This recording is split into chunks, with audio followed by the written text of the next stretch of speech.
Ms. Drummond. Here. Mr. Trainee. Here. Mr. Horniman. Here. Ms. Gray Jackson. Honored to be here. Ms. Osiander. Here. Mr. Hall. Here. Mr. Starr. Here. Mr. Tromley. Here. Ms. Johnston. Yes, hello. Very timely. Ms. Johnston will join us on the phone tonight. Mr. Flynn. Present. Mr. Birch. Here. Madam Chair, we have a quorum. Very good. Mr. Horniman, would you lead us in the pledge?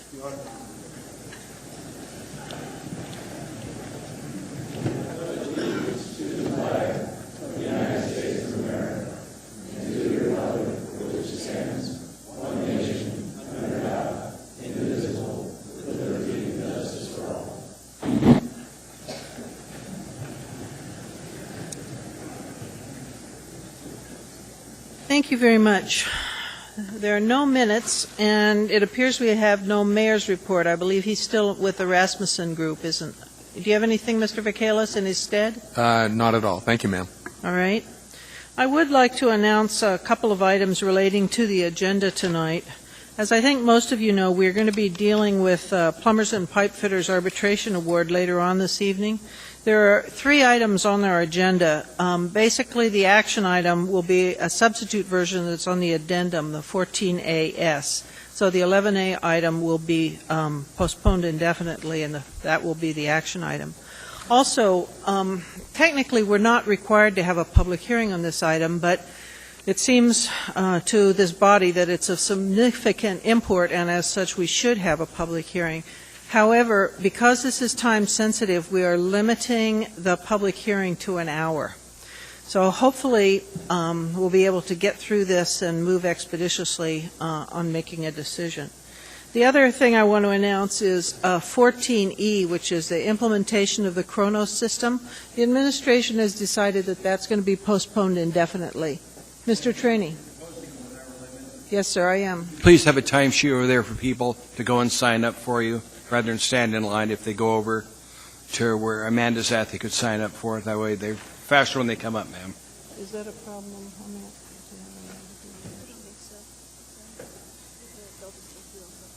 Okay. Elvie? Ms. Gray Jackson? Thank you, Madam Chair. Madam Chair, I respect and appreciate your wishes in terms of limiting the public hearing to an hour, but as you know, the charter provides that we limit debate to an hour, and I just don't think it's a really good idea to tell, folks in this audience who may want to be heard that there's only an hour, and I really have an issue with that, Madam Chair. Thank you. Well, what I suggest is we'll go ahead and give it a try, and then there can always be a motion to extend if necessary. Thank you, Madam Chair. Thank you. Could we have a sign-up sheet available? Once we get that set up, this young woman who's walking out will have the sign-up sheet, and it'll be over there by the security guard, and we'll let you know when that becomes available. That's really all I have for the chair's report. Except that we are still anticipating that the mayor's proposed changes to the provisionally adopted Title 21 become available in the next couple of weeks. And I'm already contacted all of our Assembly Title 21 committee members to try to arrange a date and a time. I'm anticipating starting up the weekend of September 22nd with the committee meetings again. Mr. Trainee. Just one question, ma'am. Are you going to go change by change, or are you looking for chapter by chapter? I just want to know how you're envisioning this happening. Well, I'd like to look at it globally, but Mr. Trainee, I haven't seen what we're going to be presented, so I can't categorically tell you. Are we going to get a document from the administration that has the change, so we know what it was before it was sent to the individual to have it changed, and then the resulting change? Well, we certainly have the provisionally adopted chapters available, and at this point, I don't know what is coming from the administration, so I can't speak to that. Thank you, Madam Chair. Thank you. Mr. Honeman. And Madam Chair, I believe at the meeting where they had a group of folks here, I did ask the administration for those changes. I remember you did that, sir. I hadn't heard back. All right. With that, we'll start with committee reports. Can't remember which end I started last time. Ms. Drummond, do you have any committee report? No, ma'am. Thank you. Mr. Trainee? No, ma'am. Mr. Honeman? Yes, Madam Chair, thank you. A couple of items. First of all, the Public Safety Committee anticipates an item on the agenda here will be laid on the table. the need to review.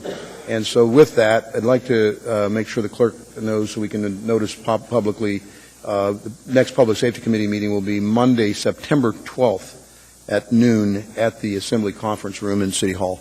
So Monday, September 12th at noon for the next Public Safety Committee meeting. And one of the topics will be, I believe, anticipated later, 9F13, I believe, to be in time for the next Assembly meeting. And also, be remiss to, before the next Assembly meeting, we will have the anniversary, the 10th anniversary of the attacks on America on September 11th.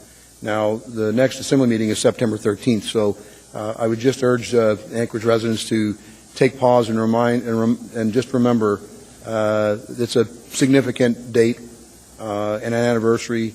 The first attack occurred at 8:46 a.m., and that means 4:46 a.m. Alaska time. I'm not sure how many people will be awake at that time, but just urge you to take pause and remember those who perished on that day and all those who are fighting to make things better and safer here in our home front, including Alaska. Thank you, Madam Chair. Thank you. Ms. Gray-Jackson? Thank you, Madam Chair. I don't have a local committee report, but as I think you all know, I'm a member of National League of Cities Energy, Environment, and Natural Resources Committee, and next week I'll be joining 5 other committees in New Orleans, Louisiana, to talk about policy, and it's going to be a really unique opportunity for us to debate key issues on federal policies that affect cities and towns across the country, and then to develop policy positions that we're going to consider at the annual conference in Phoenix in November. Thank you, Madam Chair. Thank you. Mr. Hall? No report. Mr. Starr? Yes, ma'am. Budget and Finance met previous to this meeting and produced a pretty good product. We had a productive meeting. 9B6 is on the agenda. It's my intention to pull that and then send it forward based on some dialogue that we have at this body. So that's in the system, and those are budget guidelines for the administration on the upcoming budget planning. Thank you. Thank you. Mr. Trombley? Ms. Johnston, do you have anything? Yes. I'd like to say that the Enterprise Committee will be meeting on September 8th at noon at AWWU, and we'll be discussing the transition from Board of Governance for AWWU and start discussing the budget. And that'll be noon at AWWU on September 8th. Thank you. Thank you. Mr. Flynn? Thank you, Madam Chair. Mr. Birch and I participated in the AMATS Policy Committee meeting last week, and as you may be aware, AMATS is in the process of updating the Long-Range Transportation Plan. One of the features of that plan is a finance plan for the Kinnickarm Crossing, and it was explained to us that as drafted, the new finance plan would dissolve the firewall between funding for AMATS projects provided by the state and the Kinnickarm Crossing. That's something that was established in Resolution AR 2007-46 back in 2007 when you and Mr. Birch and Mr. Trainey were on the body. I was not, which stated that no funding currently planned for implementation of the existing LRTP shall be used to support construction or maintenance of any element of the Kinnickarm Crossing. If the draft plan is ultimately approved, that firewall will be gone, and money that would otherwise be slated for other AMATS projects could instead be diverted to the crossing. If the body wishes to weigh in on that during the public process, I'd be happy to help carry the ball on that. Well, I think we'd all want more information on it. So the documents are available on the AMATS website. I'd encourage you to review them, and I'll be happy to help highlight where the information is available. Lance Wilbur walked us through that. He's available at the Public Transportation Department. Or Mr. Craig Lyons is here. There is our AMATS coordinator. I'm sure he can help fill you in as well. Thank you. Mr. Birch? Yeah, I would just add, we also received a status of the system report. I thought it was very well done. It's basically an AMATS document that summarizes how the investment that is being made in infrastructure in and around Anchorage is performing. It's actually very interesting. Is this available online as well? I think it's online now as well. Thank you. Thank you very much. With that, the addendum and the laid on the table items are before us. Move the addendum to the agenda, ma'am. Second. Were you including the laid on the table, Yes, I sir? was. Thank you. Is there objection to incorporating those two? Seeing none, I'll read them into the record. On the addendum, we have 9B7, which is AR 233. This is a resolution granting a temporary conditional use permit for uses involving the sale of alcoholic beverages at the Alaska Center for the Performing Arts. For introduction, 9F11 is AO90, an ordinance amending municipal personnel rules. Anchorage Municipal Code Section 3.30.129 regarding standby pay, Section 3.30.1210 regarding shift differential, and Section 3.30.152 regarding annual leave accrual while on paid leave. A public hearing set for 9/13. Also for introduction is AR 232. This is a resolution to name the atrium in the Fairview Community Recreation Center in honor of Mr. Grady Hall. Public hearing 9/27. Under new public hearings is that S item that I mentioned earlier, which it's a 219S, B14A on our agenda. It's a resolution of review and approval of the arbitrator's recommended labor agreement between the municipality of Anchorage and Plumbers Pipefitters Local 367.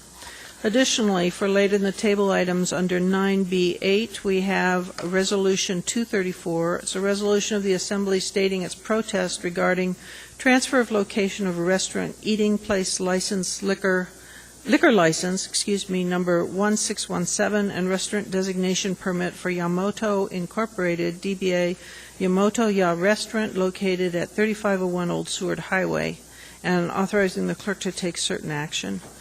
Also for introduction is F13. This is AO91. This is an ordinance of the Assembly amending Anchorage Municipal Code Title 11 to add preventative and protective measures in response to criminally offensive sexual behavior by an applicant or licensed chauffeur, prescribing rules and conditions to guide administrative intent and providing for an immediate effective date. Now, are you still wanting the public hearing date for 9/13 on that? That's the one you said was going to be. I want the public hearing for this on 9/13. It's going to public Okay. safety on 9/12. Very good. I want a quick turnaround. All right, and it's accompanied by Assembly Memorandum 476.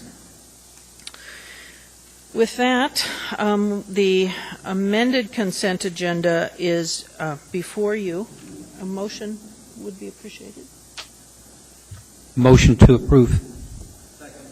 All right, with that, we'll start, Mr. Birch, with you and see if there's anything you'd like to pull to discuss this evening. No items. Thank you. Mr. Flynn, Thank you, Madam Chair. Item 9 Alpha 2. 9 Alpha 2. Thank you. Anything else? That's all, Madam Chair. Ms. Johnston, anything you'd like to pull? 9E2. Thank you. Mr. Trombley? Nothing to pull. Mr. Starr? Yes, ma'am. 3 items, 9 Bravo 6, 9 Delta 4 for conflict, and 9 Echo 5. Delta 4, you said, Yes, ma'am. and Echo 5. 5, you said. Okay. Mr. Hall? No items. Ms. Gray Jackson? Thank you, Madam Chair. On the addendum to the agenda, I'd like to pull 9 Fred 12. Thank you, Madam Chair. Thank you. Mr. Honeman? One item, 9B7, 9 Bravo 7. Bravo 7 on the addendum. On the addendum, yes. All right. Mr. Trainee? One other item, I'm sorry, Madam Chair. On the, laid on the table, 9 Fox 13, 9 F13. All right. Mr. Trainee now? Okay. Already pulled by Bill Starr. I was going to pull it, so we All can right. discuss it. All right. Thank you. Ms. Drummond? Thank you, Madam Chair. 9A3 for reading A3, on the regular agenda. got it. Thank you. All Yeah, right. Madam Chair, Mr. 9A1 as well. And 9A1. All right. Administration, anything? No, ma'am. All right. Let me go over them to make sure I've got them all. 9A1, A2, and A3 on the regular agenda. Additionally, B6, That's Bravo 6, Delta 4, E2, E5, and on the addendum, Bravo 7, E12, and the late on the table, F13. Does everyone concur? Okay. With that, please vote on the consent agenda, less those items. Ms. Johnson, how do you vote? Yes. That passes unanimously. I'm looking to see if we appointed anyone. I think we did. There was one appointed to the Veterans Commission. Very good. If you are here and you were appointed to a border commission, we very much would like to meet you and ask that you'd come forward. Mr. Kaufman in the audience? It appears not. All right. With that, then, the first item before us is 9A2, a resolution. It's 9A1. Excuse me, 9A1. I said 2 and looked at run. I know. Recognizing and thanking the laureate donors for their major contributions to the betterment of the Anchorage Public Library in the first phase of the Library Renewal Initiative. Move to approve. Second? Is there objection to approval? Seeing none, that item is approved unanimously. Ms. Stockert here, or I don't know who's accepting. Our librarian. Very good. Thank you, ma'am. Go ahead. Who's reading? Oh, go ahead, Mr. Birch. This is a resolution of the Anchorage Municipal Assembly recognizing and thanking the laureate donors for their major contributions to the betterment of the Anchorage Public Library in the first phase of the Anchorage Library Renewal Initiative. Whereas the municipality of Anchorage has completed the first phase of the $20 million plus Anchorage Library Renewal Initiative to improve library facilities serving the communities of Mountain View, Chugach, Eagle River, Muldoon, Girdwood, South Anchorage, and downtown, and including the Z.J. Lusac Public Library, which serves the entire region. And whereas the scope, ambition, and pace of this initiative and the needs to be addressed for literacy and the dissemination of knowledge are beyond the reach of any single community group to fund, and whereas public-spirited individuals and organizations have recognized the desire to improve the Anchorage Public Library reflects our shared love for our city, the pursuit of a high quality of life for all citizens, and the transformative power of the public library. And whereas laureate donors to the Anchorage Library Renewal Initiative have demonstrated a level of commitment to the good of the public unprecedented in our community's history.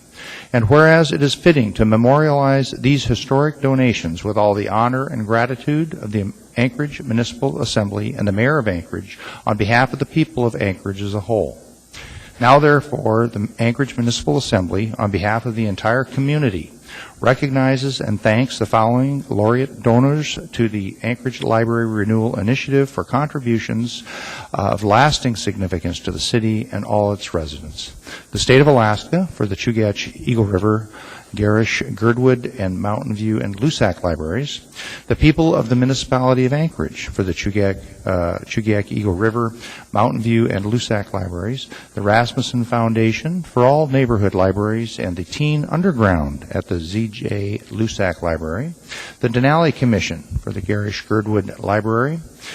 The people of Girdwood for the Garish, Girdwood Library. BP for Chugach, Eagle River, Mountain View, and Z.J. Lusac libraries, Janet and John Goetz for the future Downtown Library, the U.S. Department of Housing and Urban Development for Mountain View Library, Barney J. Gottstein and family for the Mountain View Library, Alfred Harnish for operating support for the Anchorage Public Library, the Atwood Foundation for the Mountain View Library, Friends of the Library for programs and materials at all Anchorage Public Library locations, Municipal Light and Power for the Mountain View Library, and Teen Underground at Z.J. Lusac Library, The Cruz family for Garish Girdwood Library. Clearwire for 2 years of free Wi-Fi at all Anchorage Public Library locations. Target for the Anchorage Reads Program, National Endowment for the Arts for the Big Read, Chugiak Eagle River Foundation for the Chugiak Eagle River Library, Anchorage Library Foundation for the leadership on fundraising and the Anchorage Public Library Community Plan, and Anchorage Rotary Club for leadership on the Teen Underground Project at Z.J. Lusac Library. Passed and approved by the Assembly this day. Thank you.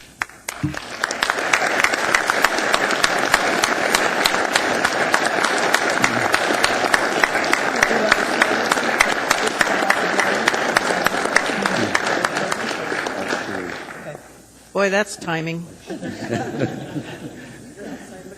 you like to make some remarks? Sorry for the late entrance. I would like to say a few words. I'm Jerry Pollock with the Anchorage Library Foundation, and I'd like to say a few words on behalf of all the people and the foundations and the companies and the state and the municipality for supporting the library. We've had incredible support, especially from the public, but from the foundations here in this town, the Rasmussen Foundation, the Atwood Foundation, and we'd just like to express our appreciation to them. Thank you. Well, we thank you. And great effort. Do you want to say anything? We are going to have a formal recognition again of these laureate donors on September 10th at our 26th anniversary. It's part of a reception and event. It's part of the events that we'll be holding on the 10th. Very good. Mr. Honeman? Thank you, Madam Chair. Just wanted to say thanks again to Ms. Keller and, of course, the Anchorage Library Foundation and Friends of the Library and all the major donors, laureate donors here. You know, it's the envy of several communities to have this much support, community support. I know it's tremendous, and I do know that at one of the recent AEDC luncheons where two communities were vying for a corporate business to move into their community, and the one that actually won, when they dug into the little details to find out what tipped the scale, at least what was explained to them was that it was the libraries that actually made the difference for their community. It makes their community better, and it was for their employees and for their children, as well as of course, their families. So my hat's off to you, and thanks again. Thank you. I just wanted to say, I realized that I was the only member of the Friends of the Library, and I wanted to thank you for the acknowledgement from that group, which is quite a large-sized grassroots group in the community, and we'd appreciate continued support. Thank you.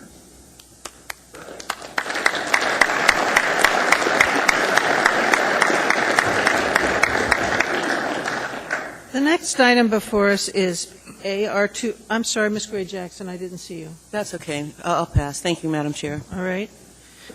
The next item before us is AR215. This is a resolution of the Assembly recognizing and celebrating the 25th anniversary of Lusac Library. Move to approve. Second. That item is approved, and I didn't see any objection. I'm sorry. Is there any objection? Seeing none, that item is approved. All right. Thank you, Madam Chair. Whereas the Z.J. Lusac Public Library is a transformational force in the lives of everyone in Anchorage, helping people find jobs, supporting education, promoting early literacy, celebrating cultural diversity, and connecting communities. And whereas the Z.J. Lusac Public Library opened its doors to the public on September 14, 1986, and is celebrating 25 years of valuable service to the community.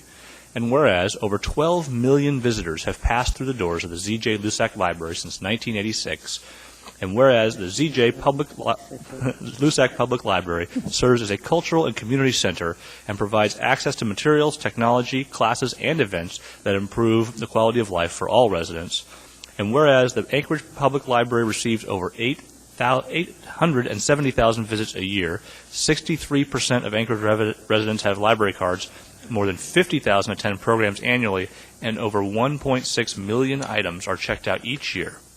And whereas many people have added to the effectiveness and value of the Anchorage Public Library, like the Library Advisory Board, the Anchorage Library Foundation, Friends of the Library, donors to the Anchorage Library Renewal Initiative, the Anchorage Public Library staff, and the countless number of volunteers and supporters. Now, therefore, be it resolved, the Anchorage Municipal Assembly celebrates Z.J. Lusac Library and proclaims Saturday, September 10th, 2011 as Z.J. Lusac Public Library 25th Anniversary Celebration Day. Passed and approved by the Anchorage Assembly on this day.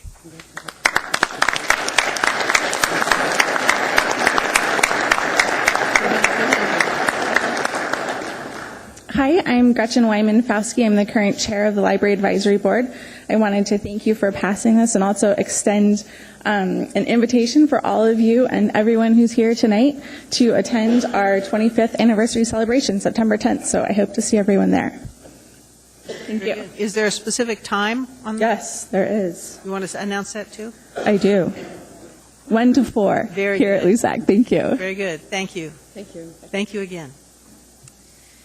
The next item before us is 9A3. This is a resolution of the Anchorage Municipal Assembly recognizing September as Hunger Action Month in Anchorage. Move to approve. Is there any objection to approval? Seeing none, that item is approved unanimously. And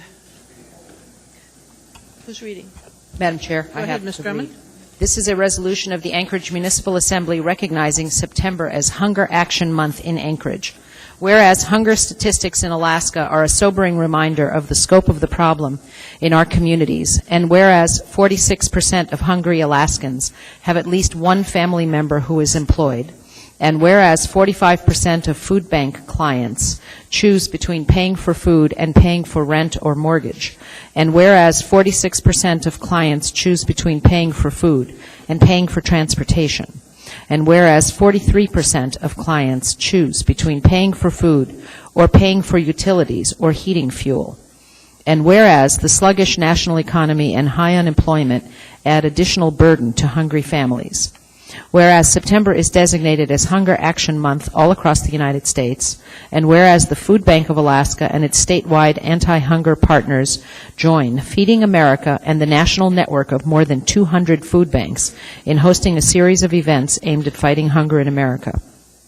And whereas, with 90,300 Alaskans struggling with food insecurity, the Food Bank of Alaska is asking everyone in the Great Land to take action against hunger all month long. And whereas, whether by advocating, raising awareness, making donations, or volunteering, all citizens have the chance to make a difference during Hunger Action Month. Now, therefore, the Anchorage Municipal Assembly resolves that September is officially recognized as Hunger Action Month in Anchorage, and all citizens are encouraged to get involved with anti-hunger activities, passed and approved by the Anchorage Assembly this day.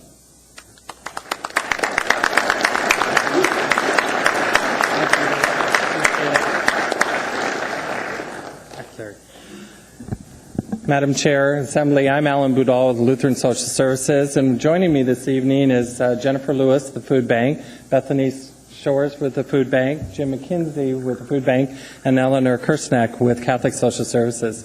And together we, with a few others, have been planning this Hunger Action Month. It is real important because we know that together we can end hunger in our community.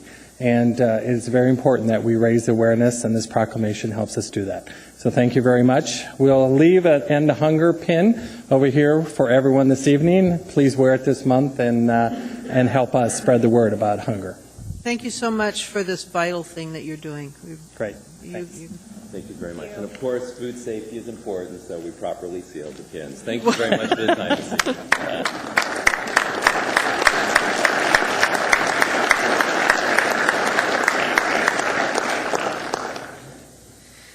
The next item before us is 9B6. This is AR 231, a resolution of the Assembly establishing fiscal guidelines for the proposed expenditures in the 2012 municipal operating and capital spending plans. Mr. Starr? Move to approve.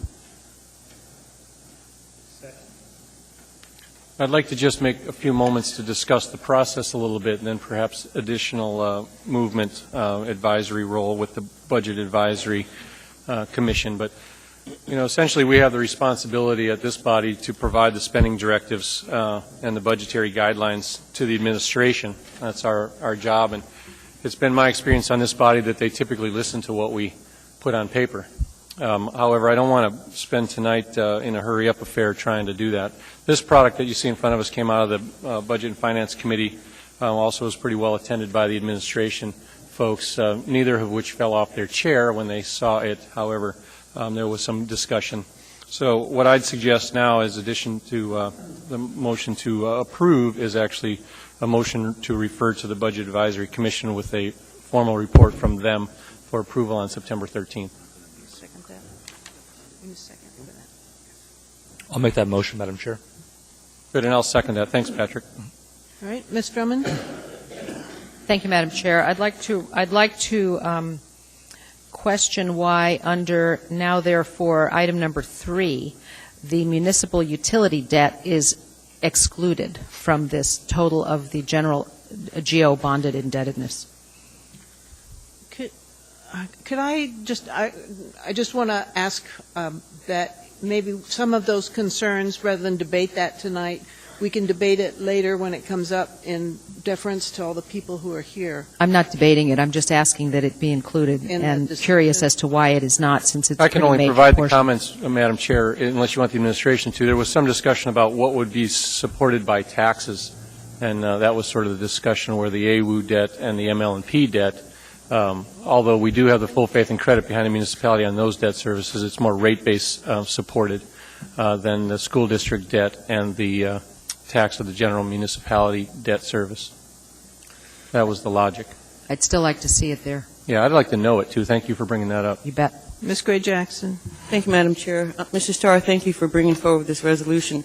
But if you're going to refer it to the Budget Advisory Commission, I see no reason why we should, approve it this evening. Why don't we postpone action on this until after there's some comment from the Budget Advisory Commission, because I have a few concerns myself. So I would prefer to see it postponed until the 13th or whenever you feel it's appropriate, Mr. Starr. Thank you, Madam Chair. Ms. Gray-Jackson, that would be my understanding. If it's referred to committee, we're not going to vote on it tonight. That was what your intent, sir, wasn't it? That's right. Well, he moved to approve it, though. I think it was just to get it Okay, in thank front you, of Madam us. Chair. All right, Mr. Traney. Just my concern was on line 9.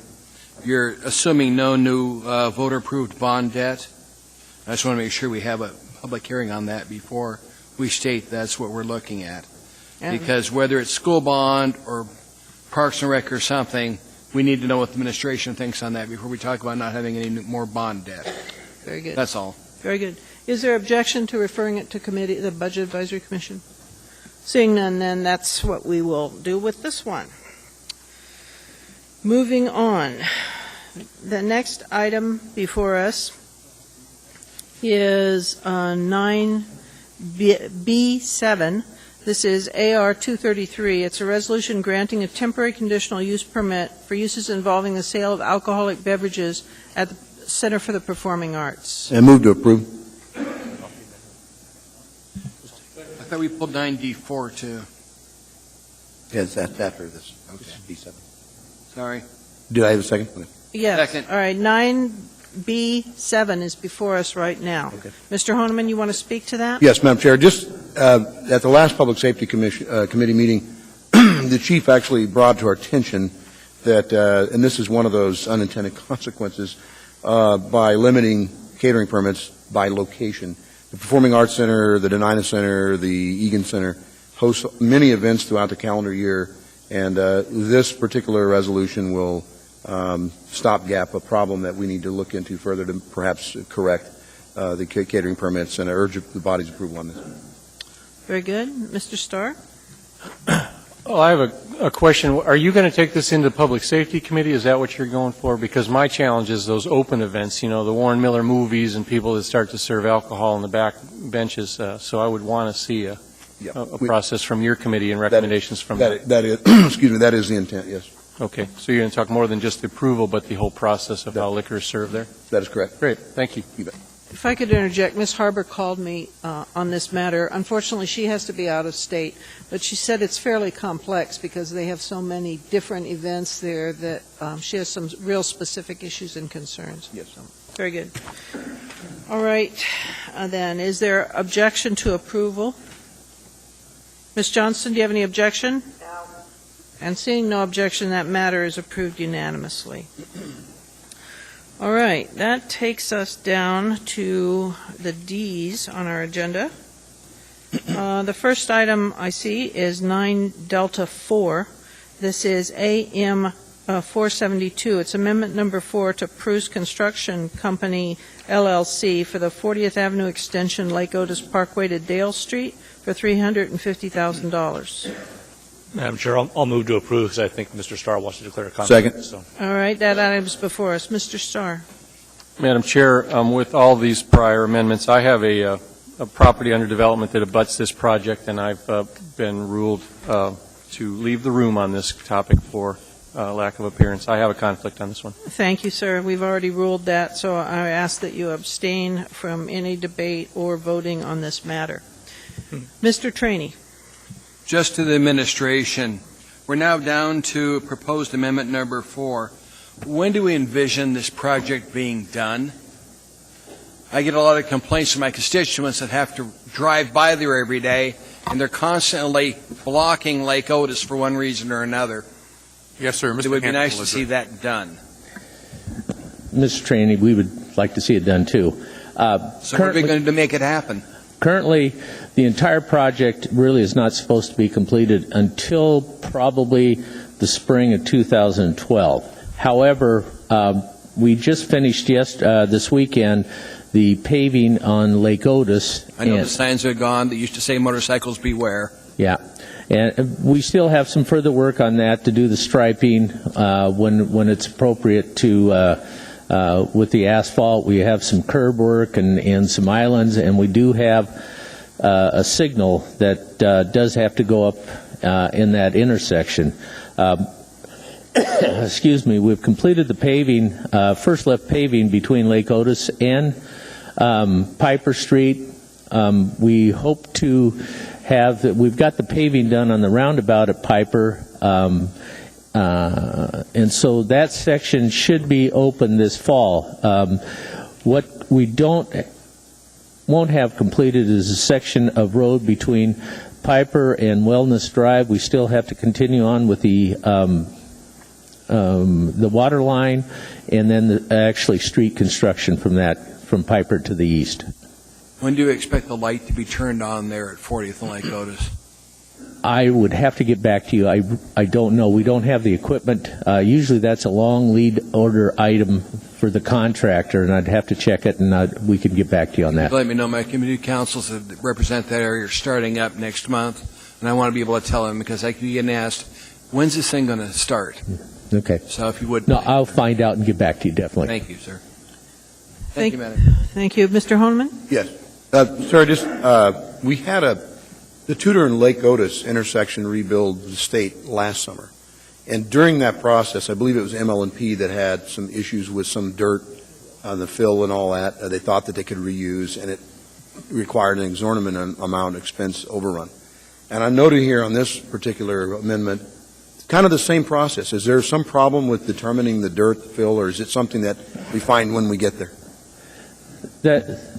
Mr. Honeman, that's always a problem on our projects is doing a balancing act between doing test holes to find out what type of material and making assumptions, and then going out there and actually start digging. I've seen some, in just a few feet, material changes dramatically. So it is a balancing act.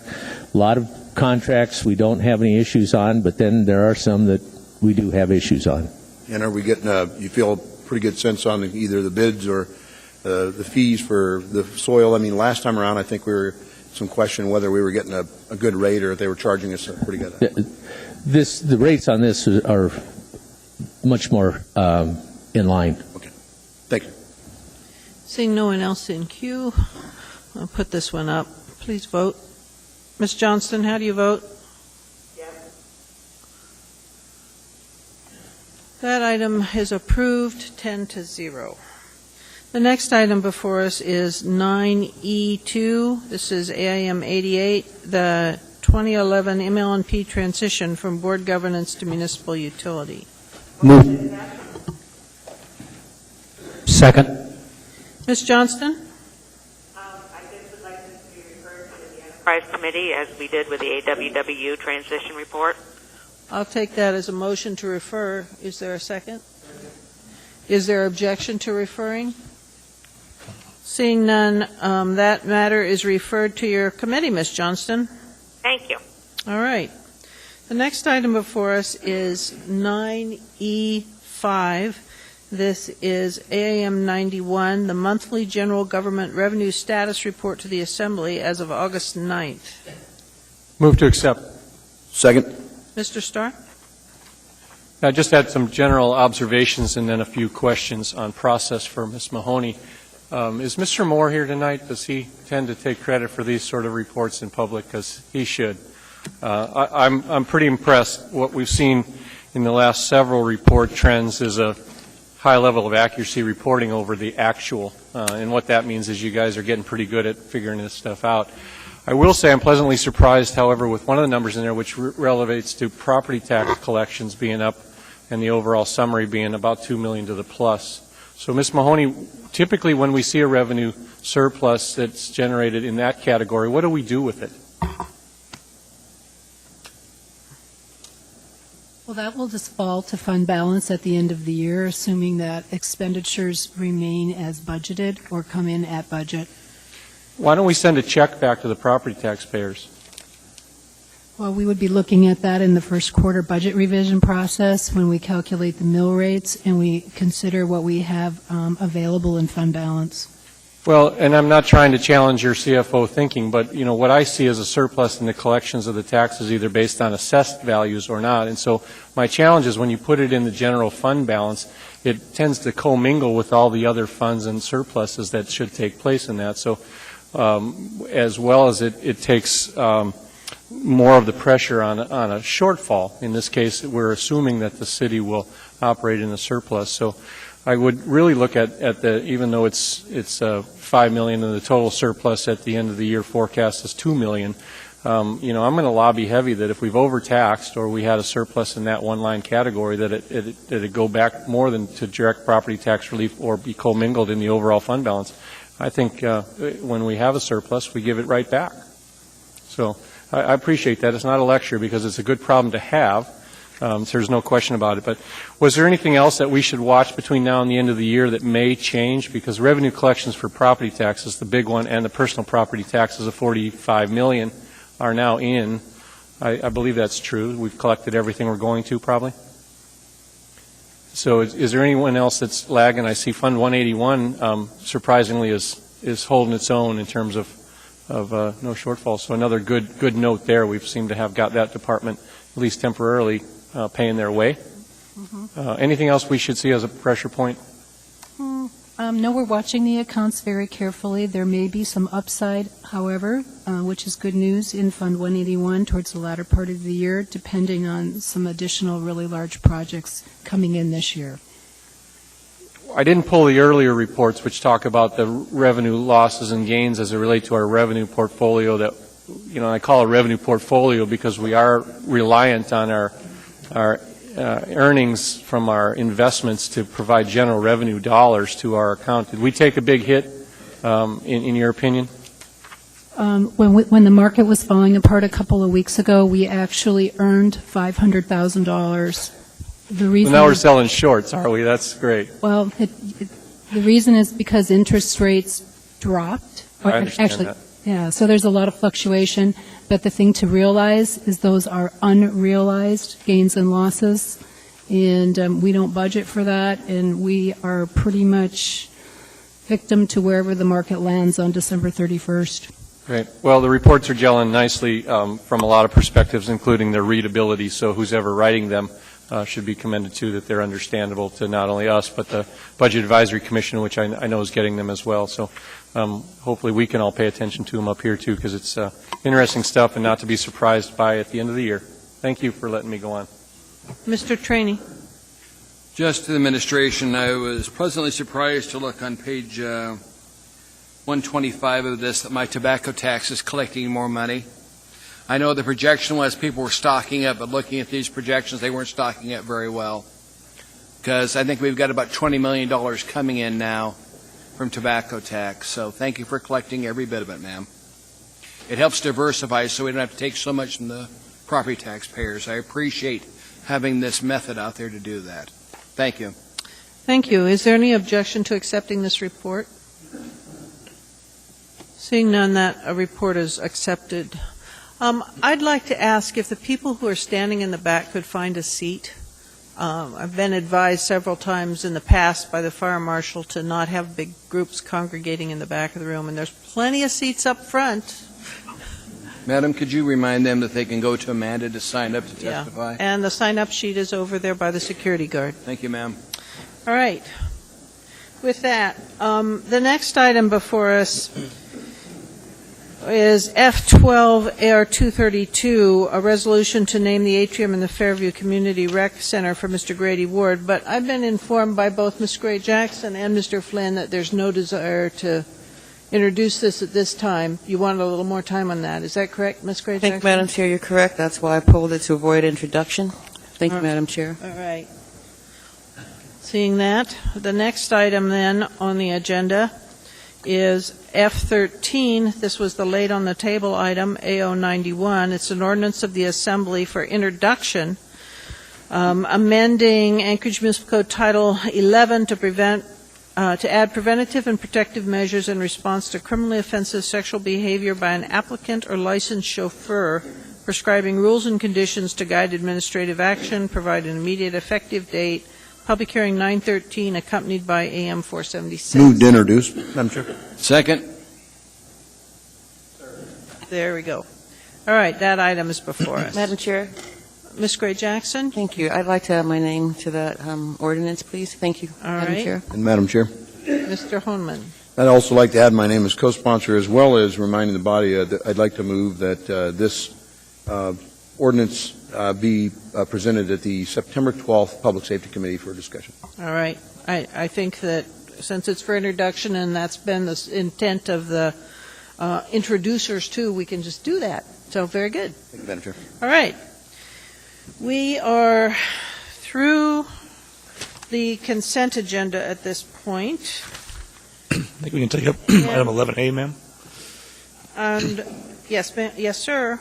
I now need a motion for 11A, and I'm double checking. Yeah, there was no motion pending. Mr. Hall, I move to postpone indefinitely. Second. is there objection? Seeing none, that matter's postponed indefinitely. Now, we have to wait until 6, don't we? All right. By code, we can't start public hearings before 6. So I appreciate you're all here, but we're going to have to sit around for about 15 minutes now. So we're in recess until 6. Barbara? This meeting of the Anchorage Assembly.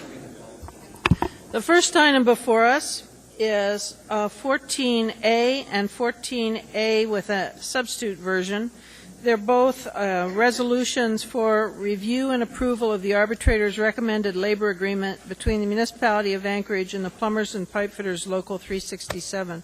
The only difference with the substitute version is it incorporates all the background material that we've been provided with in the past. Ms. Johnson, are you with us? Yes, I am. All right.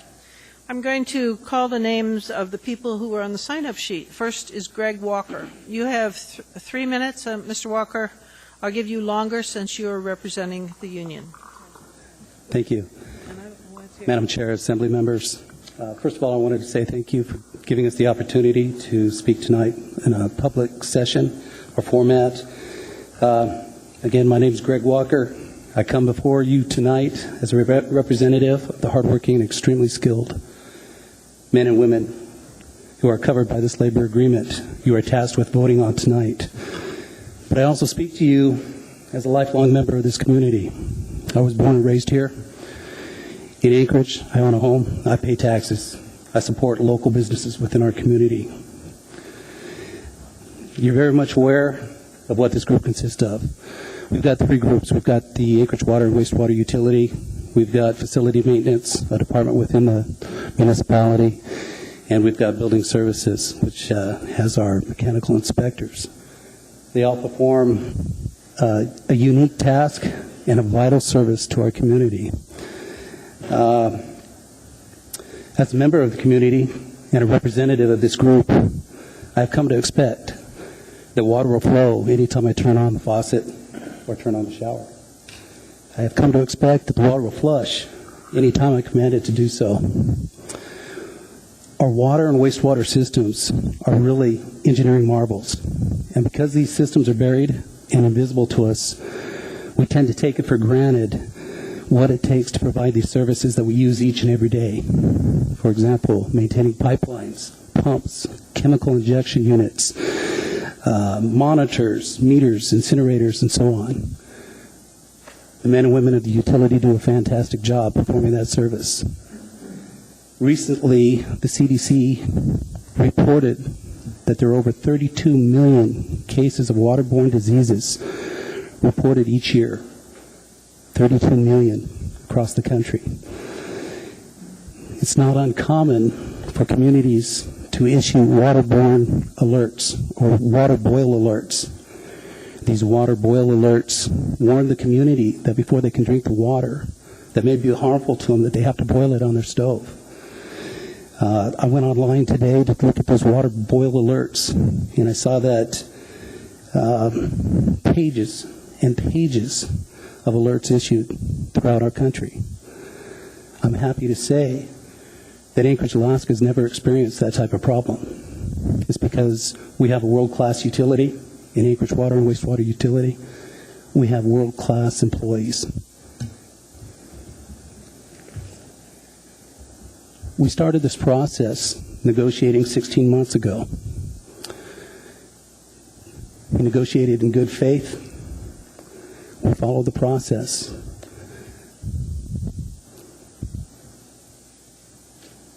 We went through arbitration. The arbitrator, a local arbitrator, a man that lives in this community, a well-respected retired judge, a conservative by many,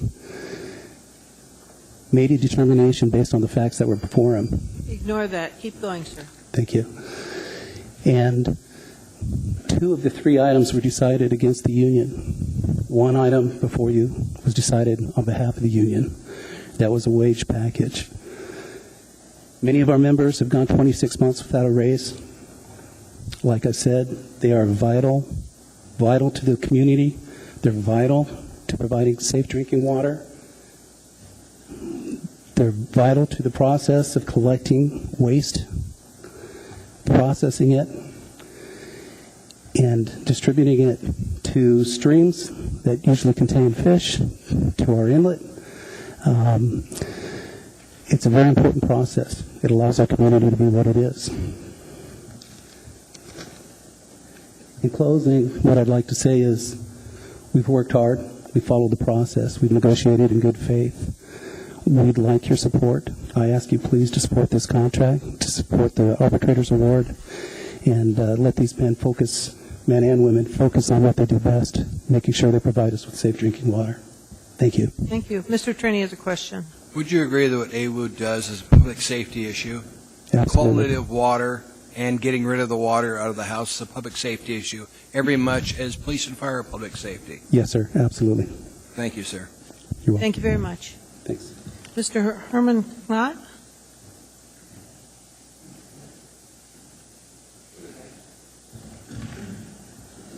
Good evening. Could you speak in the mic, sir? Oh, sorry. Very good. Good evening. My name is Herman Knott. I'm an operator at Point Warrensoff Wastewater Treatment Plant. I've been there 31 years. I've got an excellent working and mechanical knowledge of the plant. All the solids from Eagle River to Girdwood get sent to Warrensoff to get incinerated.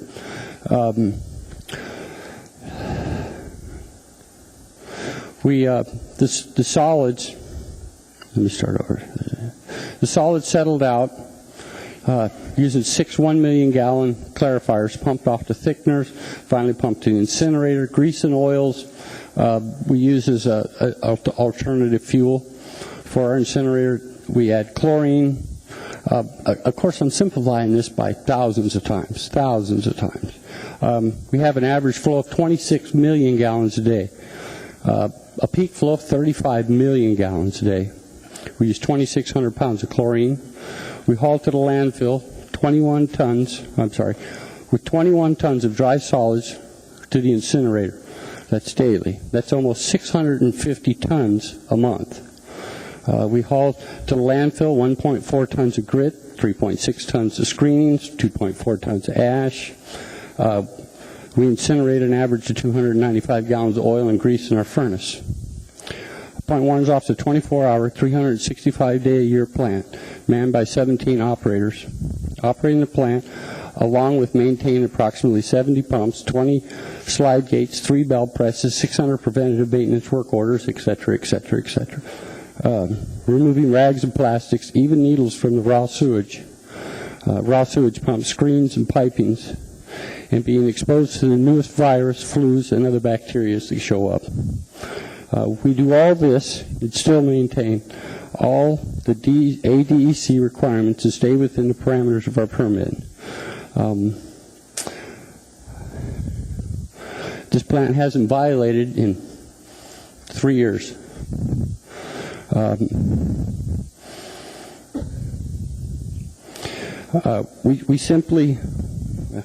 We sample our effluent 24 hours a day to ensure safe discharge to the Cook Inlet, which also we all know fish run in. The water that we discharge is numerous times cleaner than the water that we're receiving it into the inlet. This plant and all the plants are operated and maintained by AWW, are all ADEC state certified professionals. I, along with all the plant foremen, would like to extend to you an invitation to tour your facilities. Thank you. Do you want to conclude? Your time's up, but yes.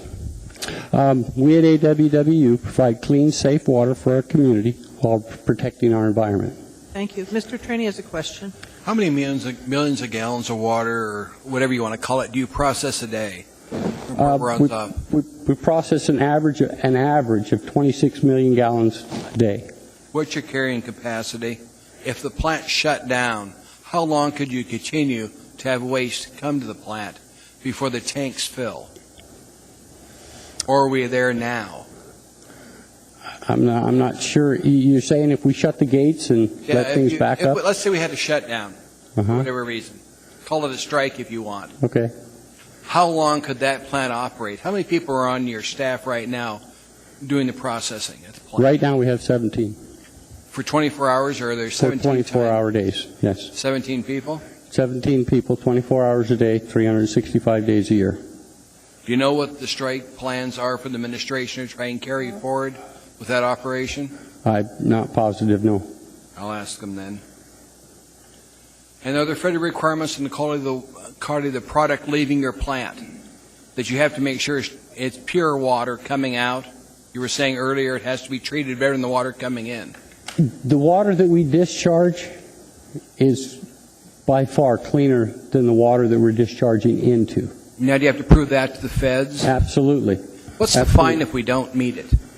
The fine could be tens of thousands of dollars. Per incident? It could be, it's possible. Each instance is dealt a little differently. It could very well be that they pull our permit and require us to go secondary, which could be hundreds of millions of dollars to build a new plant if we have to go secondary.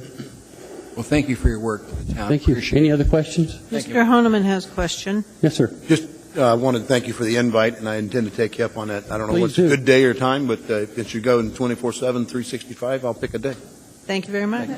I'd like to call, at this time, that's all the questions, sir. Thank you. Thank you. Joe Poloni.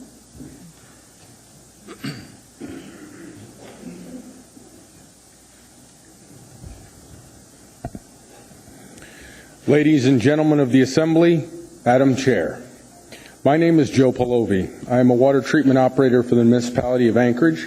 I have come to tell you about the true nature of the Anchorage water and wastewater utility. AWW is not a company, it is a culture. It is a culture of people who, like yourselves, make the health and safety of the municipality of Anchorage their personal responsibility. And we love this city. Is it a culture of people who make clean water and fire protection job number one? The men and women of AWW diligently attend all aspects of producing the finest water in America as voted by the United States Conference of Mayors, and removing the city's wastewater in a manner so efficient as to be awarded in the Water Environment Research Foundation's benchmarking survey. These are the people who regulate the chemicals such as fluoride, chlorine, who regulate the water pressures which change in Anchorage so drastically because of the proximity from the mountains to the ocean as much as 10 times more than larger cities like New York, Chicago, or Houston. They operate multiple hearth incineration units, they maintain sewage removal stations, operate heavy equipment and cutting-edge computerized communication systems that balance the equipment to do these jobs. They maintain over 7,000 fire hydrants so that the Anchorage Fire Department can continue protecting our fair city. These people you see behind me work tirelessly doing all these things to distribute this water and collect this wastewater. And when their day is finally done, their brothers and sisters from the night shift take over, that we all may sleep soundly with or without knowing that through the night these people are fixing water line breaks and sewer line breaks and treating the water and wastewater that flows throughout the 1,500 miles of pipe that stand beneath us. Almost all of these craftspeople are certified by the municipality and the State of Alaska Department of Environmental Conservation.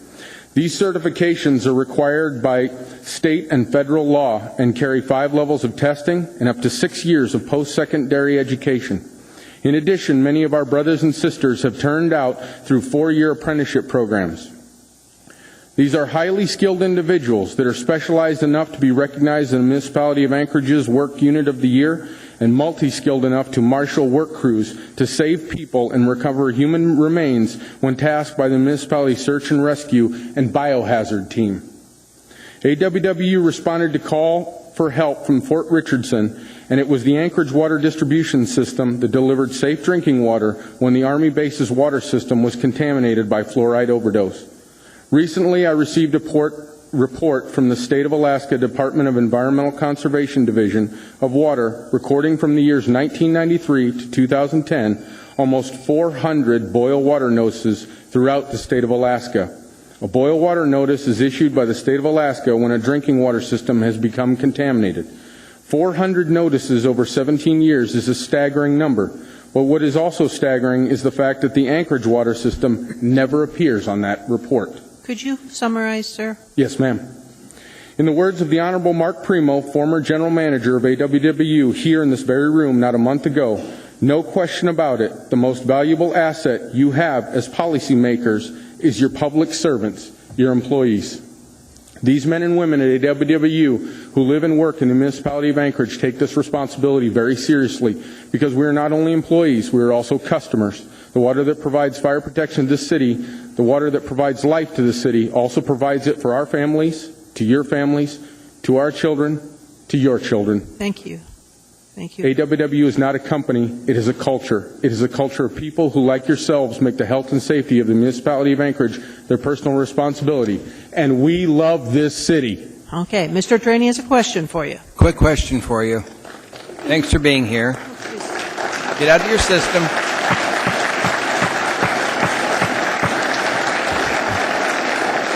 So tell us why you add chlorine to the water system.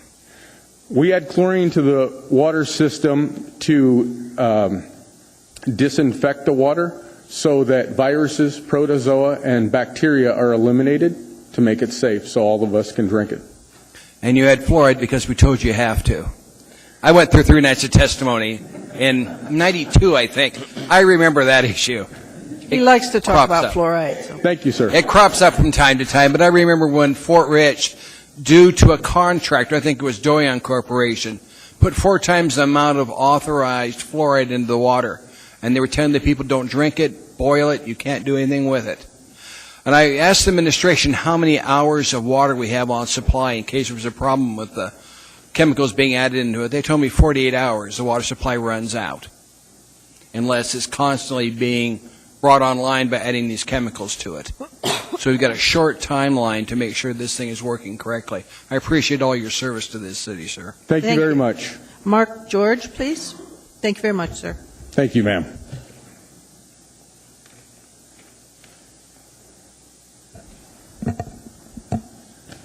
Members of the Assembly, Madam Chair.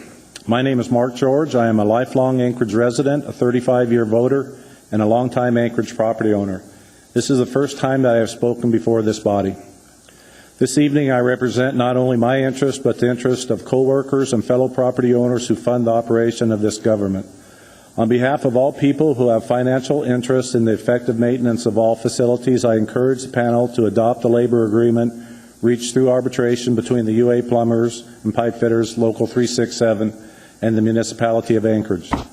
Local 367 represents AWW employees, facility maintenance plumbers, of which I am one, and plumbers within the inspection department, all who are workers employed by the municipality of Anchorage. Personally, I am a state and municipally licensed journeyman plumber working in Bargaining 9.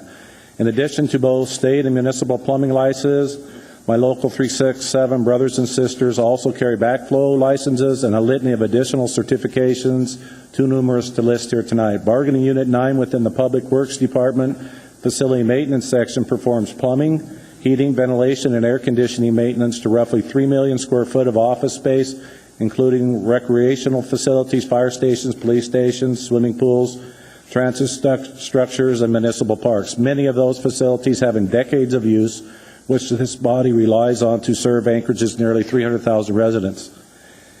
It is those residents and visitors who fund this government by paying their property taxes and patronizing local businesses. During my 21 years as a municipal employee, my co-workers and I have grown intimately acquainted with the facilities that my bargaining unit services.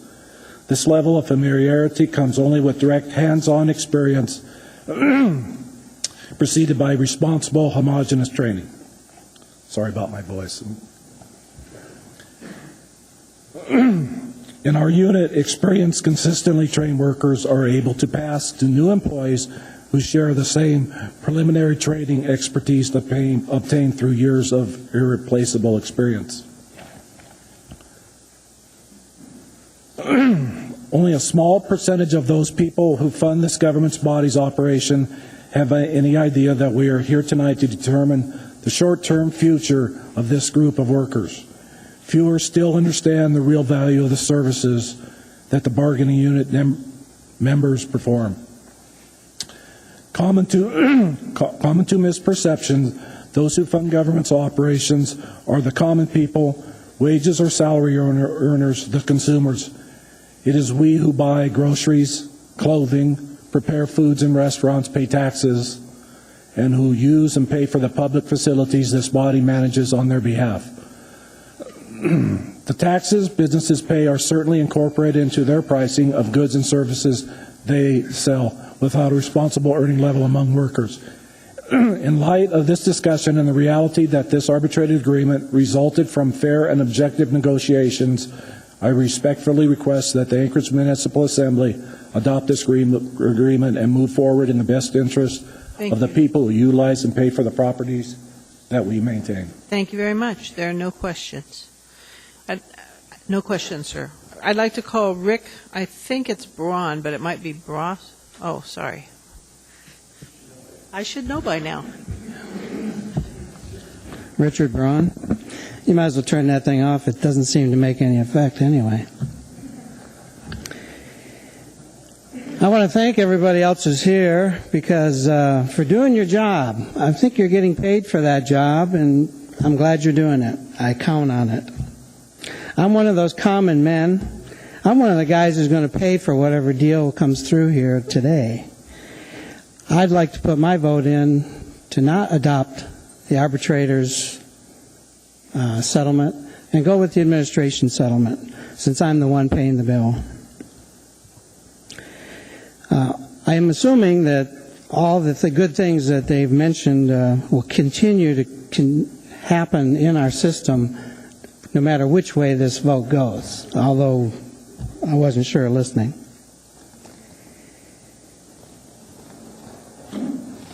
The reason that I'm saying all this is in my situation, it's been 3 years since I've had even a COLA or any other kind of a raise.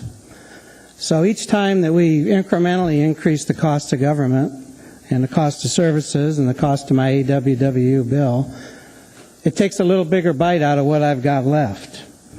And so I'd like to take a more reasonable approach, and let's keep this to the minimum. If I was a plumber and a pipe fitter working with a union there, I'd want all I could get too, but I'm not. I'm the guy paying for it. What I'd like to ask is, if we don't take a stand here, where will we? If we don't do it now, when will we? We've got a government that's had budget shortfalls at the beginning of every budget year for 3 years. I think there's going to be a couple more coming. And so we go through a lot of angst trying to figure out what to cut where and when and how much. This is a good opportunity to not pander, but to take a real good look at what we do for our operations and what it's going to cost, and maybe make a more reasonable solution. They're still going to get something, whichever way it goes. It's not like we're being laid off, fired, or cut.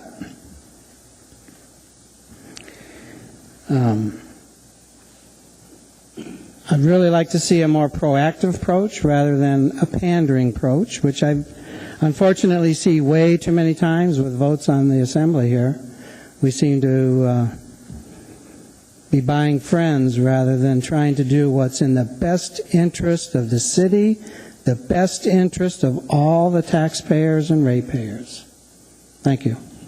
There are questions, Mr. Braun. Ms. Gray-Jackson. My God. Thank you, Madam Chair. Thank you, Mr. Braun, for coming out. I really appreciate your testimony. Yes. And I appreciate the fact that you mentioned that we have a deficit every year for the last couple of years. Yes, I know how we got Current there. administration. But do you realize, or do you know that at the end of the year we have a surplus every year? Thank you, Madam Chair. No, was that a question or was that a You rhetoric? can respond if you want to, sir. Oh, okay. I thought I was getting told something. I'm well aware of it, and I'm very glad for it, because most of those funds that are surplus, that you call it, are filling up accounts that were looted, to put it in one manner, and that provide a little insurance to prevent a bigger financial problem down the road.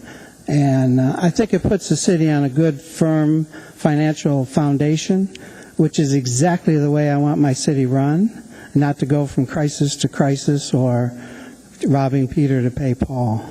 Thank you very much. Thank you, Madam Chair. Mr. Honeman has a question. Mr. Braun, thank you. I take my responsibilities seriously as well, and I always look to make sure that the budget balances. In fact, one of the beauties of serving on local government, unlike, I don't know that I'd want to be in the Congress right now. They don't have a balanced budget amendment, and therein lies the problem. We cannot print more money. We cannot take more debt than what we can afford to raise revenues to pay. And like Ms. Gray-Jackson said, regardless of the projections at the beginning of the year, at the end of each year, the budget has to balance. It's the law. It's the requirement. And so in this particular case, what's before us is that we have to either move to accept the arbitrator's award, because the negotiations over 16 months, if you've probably heard, didn't work. And so therefore, this body can either accept it or not, and in which case then it goes to another process which completely removes it out of our hand. So I just wanted to point those facts out to you. Thank you. And like the federal government, yeah, they spend without regard to income. You do have to balance your budget. And I've listened to many arguments over how to do that. And the more we spend, and that's what we're talking about tonight, then it becomes, where do we get it from?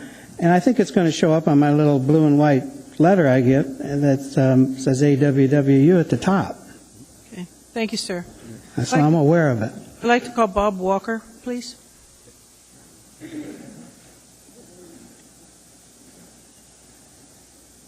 Basically, you have 3 minutes, and there'll be a yellow light that goes on to warn you when the time's running short. Outstanding. Good evening, ladies and gentlemen. Mr. Trainee, I'm the one who puts the fluoride in the water. I'm the man. If you have any questions, please be sure to ask me. Ms. Osiander and Mr. Starr, my representative from Eagle River, you, sir, are a fine debater. Quite a conversation I had with you. I'm your night shift supervisor at the Clutna Water Treatment Facility. I'm going to be leaving here to go make sure that throughout the night, tonight, you're going to be able to sleep comfortably by knowing that you'll be able to walk into your kitchen at any time through the course of this evening, turn on the tap that puts out the water that you're going to drink or your children are going to drink, and it's going to be absolutely perfect. Okay? Because me and my crew are going to make sure that it's absolutely perfect. You're never going to have to worry about a fluoride overdose in this city because my supervisor and our group of operators at a Clutna Water Treatment Plant put in a mechanism that will prevent that from ever happening. We monitor that fluoride residual 24 hours a day, 7 days a week, and then we do bench tests to verify every 2 hours that that machinery is working well. I sit at a control panel that controls at least a couple of $2 or $3 billion of this city's infrastructure. I'm licensed in 3 out of 4 wastewater and water industry certifications at the highest level: water treatment, water distribution, and wastewater treatment. The fire department regularly calls me and asks me and tells me where there's a structural fire in your homes, your businesses, and then they ask me to dial up the pressure or dial up the flow. I pull up a grid, I find your property, and I assist that fire department in doing that. Because the last thing we want is the fire department to show up, open up a hydrant, and have nothing but a bunch of limp hoses in their hands. That's an ugly scene. We don't want that to ever happen. Okay? That's why we do all the work that we do. We are very highly trained. We work very hard for you. Your well-being is top priority on my list every single day I go to work, and you get the best I got to give every day. And so, with that in mind, I'm only encouraging you to consider the arbitrator's decision, because what it is going to do is it's going to pay me what I believe that I'm worth. Okay? I don't believe I'm better than anyone else, but I've worked hard in my career to get this, and you get what you pay for. And I'm giving you the absolutely best. It's plastered right across the side of our building, the best drinking water in America. And you get it every day, folks. Every day. Thank you. Mr. Trainee has a question. Thank you, sir. How many people are on your shift? I have 2, myself and 1 junior operator. So how many people per day do you have to treat the water coming in here? Well, on day shift, you have between 3 and 4, and then on night shift, it's just 2. On the weekends, it's 4, 2 for day shift, 2 for night shift. How many gallons do you guys treat a day? Somewhere between 26 and 28 million gallons a day. Have you looked at the plans the administration has to replace you guys if, in fact, a strike happens? Have you looked at the plans to replace what you do? Well, I understand that my poor supervisor is going to be running the plant by himself. That's what they told me. One person. Yeah, all of you guys. You're going to have my supervisor, who's a very capable man. Don't get me wrong. I think the world of the man. He's my friend. Yeah. But that's going to be a tough nut to crack. I mean, that's a lot of work. Just loading fluoride is a dangerous operation, requires personal protective equipment, and then you have to put anywhere from 1,500 to 1,600 pounds of that, and you're manually moving it in 50-pound bags, 1 bag at a time, into the hopper. That's a big job. He's also going to have to dump in 2,000-pound super bags of salt into the chlorine generation system to create chlorine that we use to disinfect your water with.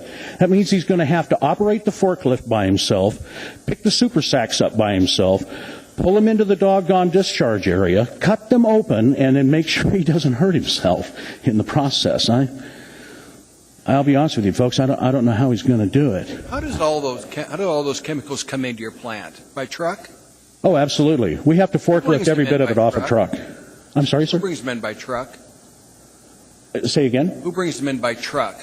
I want to know Carlisle. what union represents the truckers coming in. Do you know? I would imagine it would be the Teamsters that bring the And you really think they're going to cross the picket line?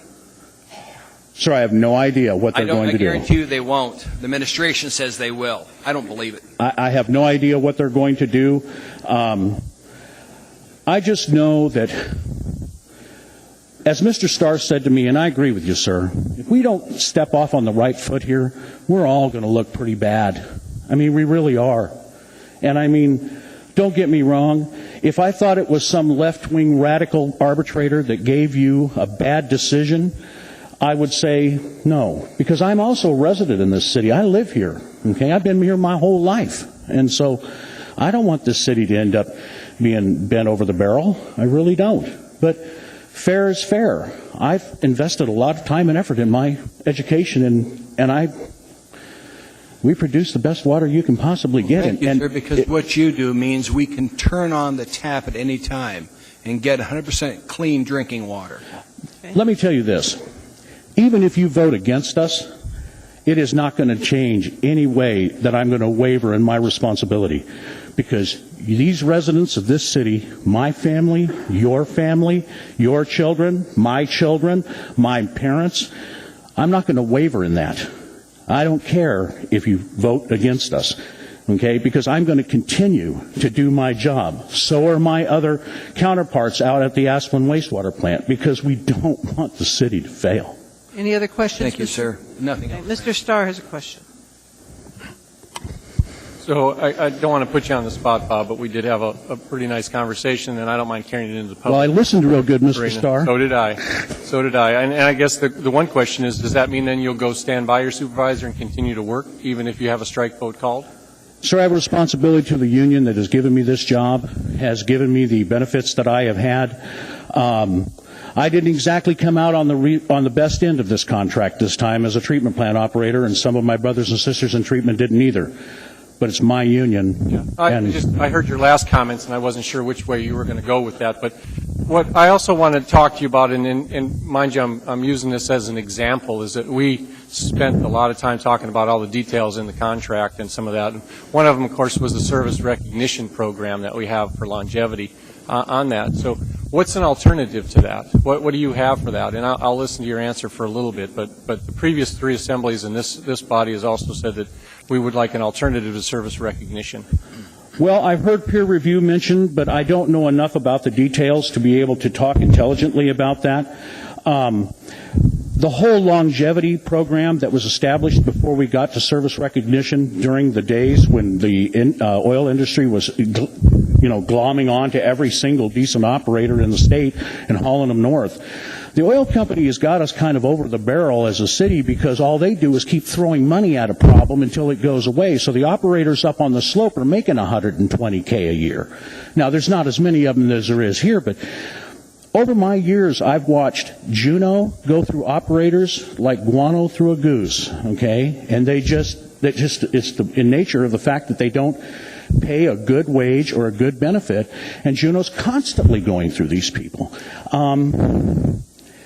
Fairbanks has brought their game up considerably, but the fact of the matter still stands that they go through a lot of people on a regular basis. And yeah, if you want to retain, I'm going to let the dialogue continue, but we spoke for 40-some plus minutes, and I've spent probably 10 or 15 hours on it. But here's one of the illustrations I put to you on that when I talked about baiting. We can't have this conversation because the arbitrator decided for us. I can't make your contract better, and you can't either.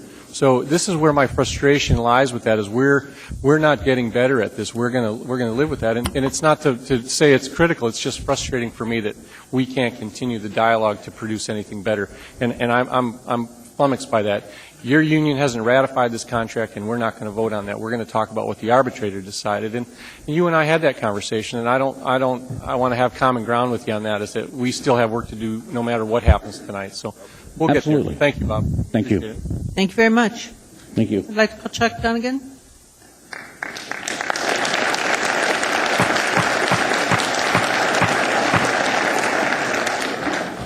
Let me be clear that the applause is for the last speaker.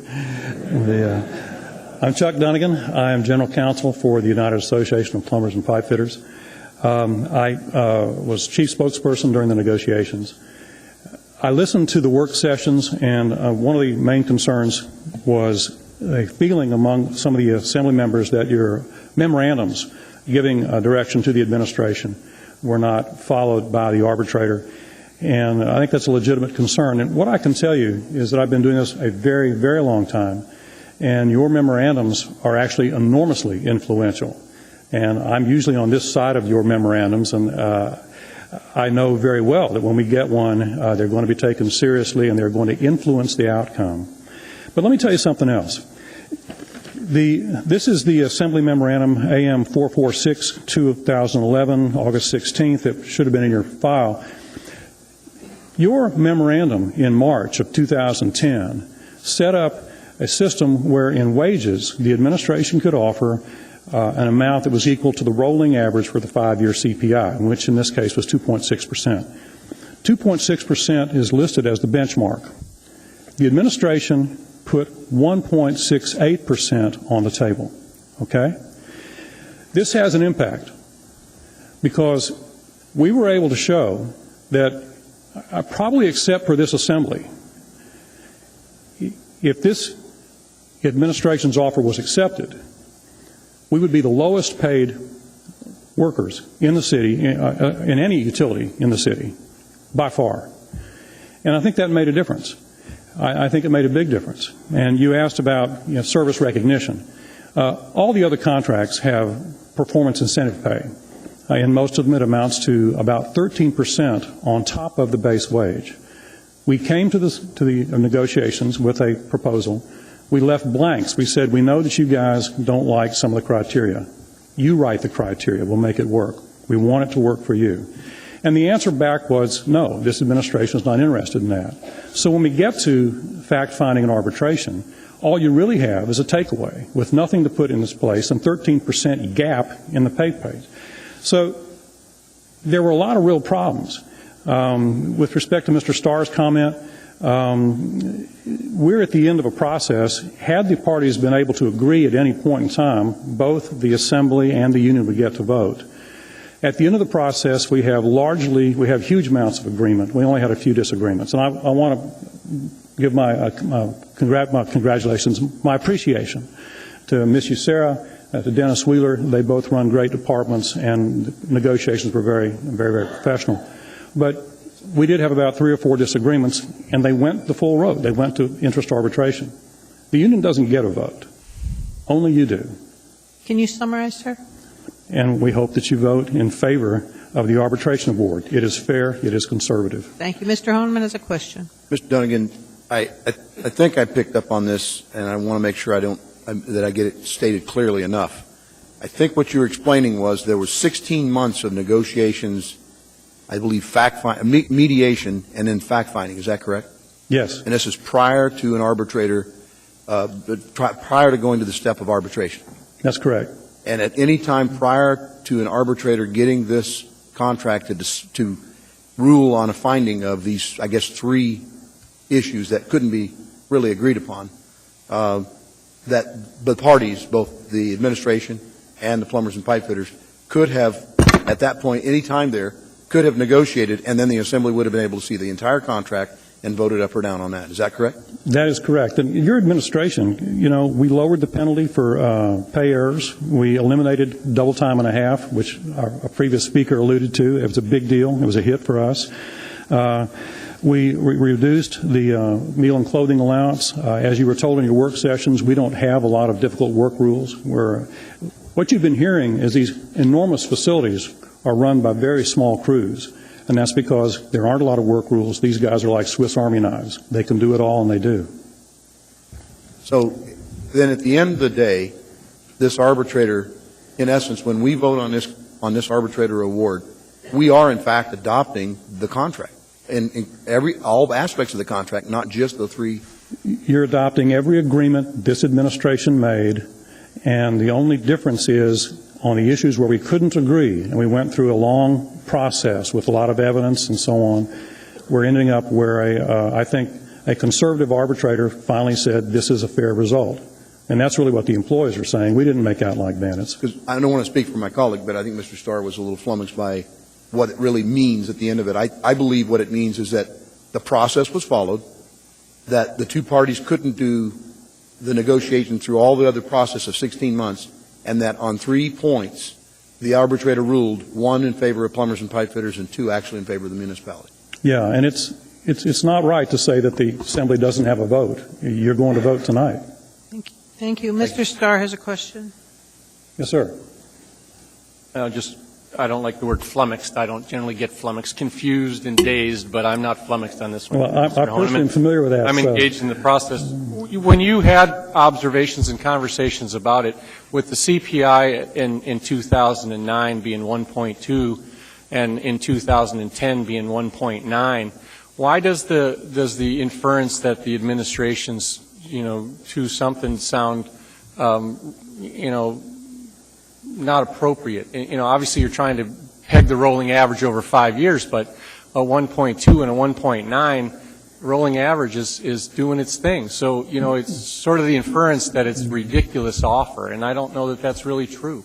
Well, I think the point is that we were operating under the memo that this Assembly put out in March, and the rolling 5-year average is 2.6%. There was a 4.83 in the average, and there were some other numbers. And, if you want to change the rules, the thing about you get to put out a new memorandum.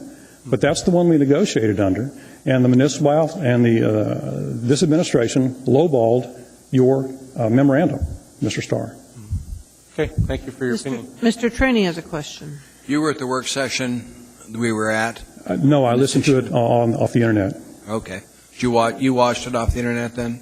I couldn't get the video. I just listened to it, Mr. Trainey.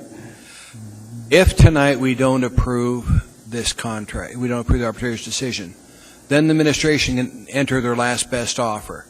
The union can then take a strike vote. If they decide to strike, then the administration is going to go for TRO to compel them to come back to work. And it's my understanding then, in front of the judge, the arbitrator's decision may in fact become, by the judge's order, what is put into effect. Is that correct? Yes, sir. And that was what Dennis was telling us at that work session. So this seems to be a little two-step dance that we don't need to play. We simply need to approve this arbitrator's decision and move on with it. I appreciate your service. Thank you very much. Thank you.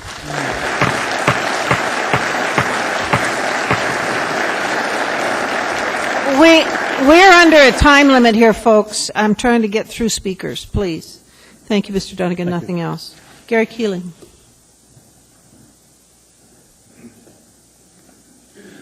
Good evening. I'd simply like to keep things very simple. Many of these people have families, and that's what this raise is about. I hope that you all approve it and know that you'll be helping their families. We talked about the food bank tonight, and I hope that none of their families have to go there, because many of these men are proud, and they like to earn their wage and make a living for themselves and provide all of you with fresh drinking water. Thank you. Thank you very much. I'd like to call Jonathan Morgan.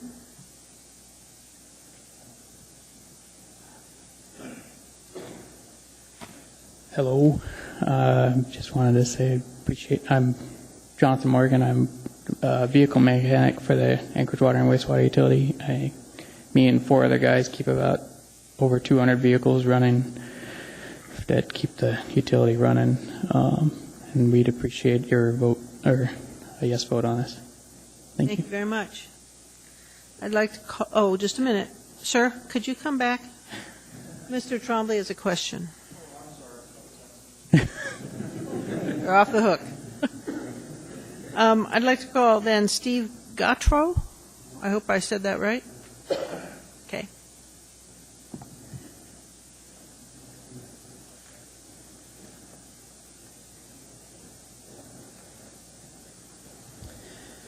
Assembly people, my name is Steve Gautreaux. I'm an operator at the Eklutna Water Treatment Facility. I would encourage you to ratify this contract.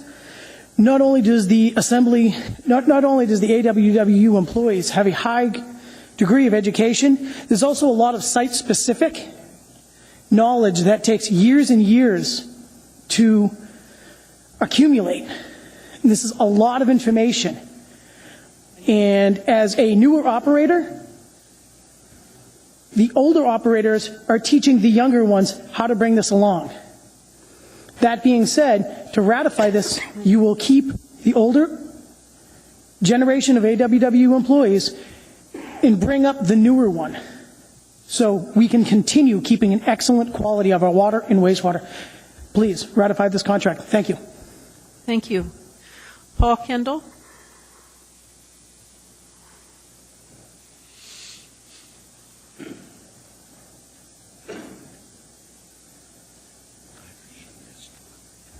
Thank you.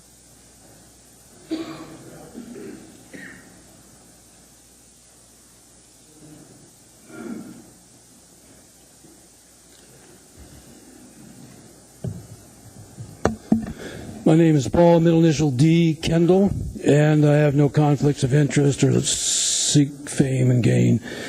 So let me make this clear. I'll start out right with the beginning. I'm opposed to any union, period, in a public servant position, as well as any benefits package or retirement package. Now, I'm going to foundation this on several items here which are pertinent. First of all, for the general public here of Alaska, you have to look up Rossi space E-cat. And you need to write this down. They think they have discovered cold fusion. There is now a worldwide discussion going on. They think it's a world game changer. The military, a DIA document of which I'm going to give to you, expresses that this energy has the potential of being 10 million times the unit of mass of any liquid or chemical we're using. Because these things are now accelerating, these people here are going to play a critical role as well as the others, public servants. Now, due to the fact that these ladies and gentlemen really work, they're everyday working people, and our mothers and brothers, and also I want to mention to you I have a long family history of pipe fitters and plumbers from the 65 days and prior up on the slope. I was raised around them. And I love the unions. Don't you think for a moment those boys pulled me out of a tough position. When I was 17, they gave me a good job because the union was there, while these other corporate people just wanted to slave me out. So don't you think for a minute I'm not a man who's been around. The labor boys helped me here too, the union. I am a union boy, and I love the unions now. But in a public position, they cannot sustain viability. They will fundamentally undermine our society. What saddens me is that these group of people here are actually working people. They have accountability. Accountability. I love water and I love hydrogen. So because this is a more complex moment that you people got us into, that you can't seem to get us out because you can't call for a town hall meeting so we can have at-length discussions and be civil to one another and probe and challenge. This is why we're here now. And I'll tell you, I would not be as respectful and polite as these people were, and I would line up vast more numbers than these people under these circumstances. So thank you for what you're doing there. Now, my first shot across the bow is this to find resolution. You should take the money from the school district people and give it to the real working people here. Now, they started this malignancy, and don't you think for a moment I'm not aware of that stuff. I've run in with school districts before. They're behind the yellow brick road behind the curtain. Now, you have to break that criminal group of people open right away. Now, setting that aside, I want to apologize for a statement that relates to this, I think, the last time you met. I lashed out at you people and said to you, we own you. We own you as public servants. That comment was out of line. It was inappropriate. I am here to publicly apologize as I should. If I might summarize just briefly. Go ahead. We are about to have new and wondrous times before us, the likes of which I've never seen. I keep telling you, Anchorage is a special place. We need to gather together. We're brothers and sisters and families. It is all screwed up. Everybody's out of line, but we have to start in critical places to do that. And I just trying to stress that point. I am sad that I have to come before the working people and those people and have this discussion here when it should be in that damn school district. Gentlemen, anyway, thank you so much. You have a question, Mr. Honeman.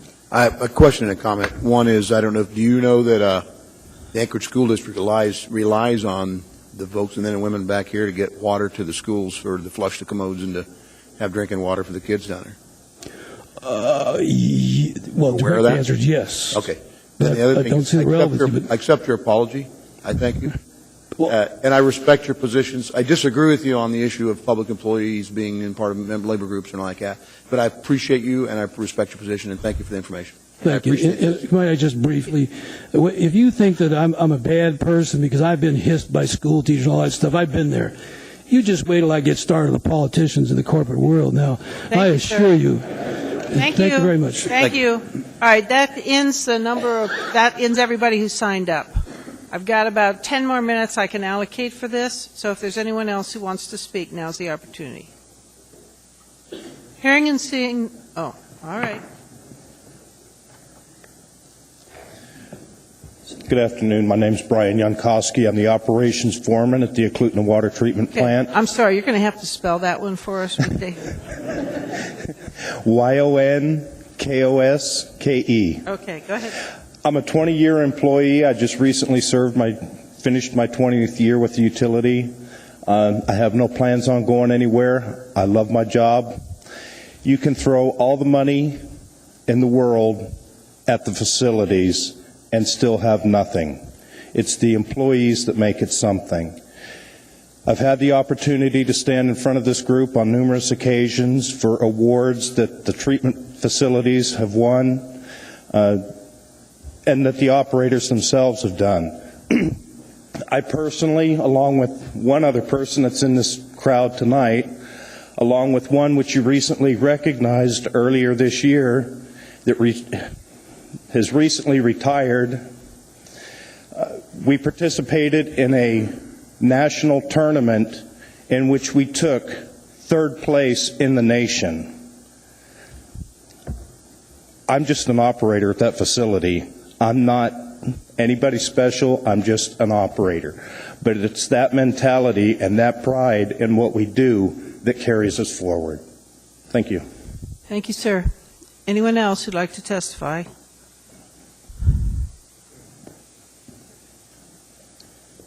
Thank you. My name is Guy Snellenberg. I'm in the... Got to spell it. It's not written just down. like it sounds. Snellenberg. Okay, go ahead. I'm in field services inspections with AWW, and we are the first responders on the mainline breaks, on the sewer plugs.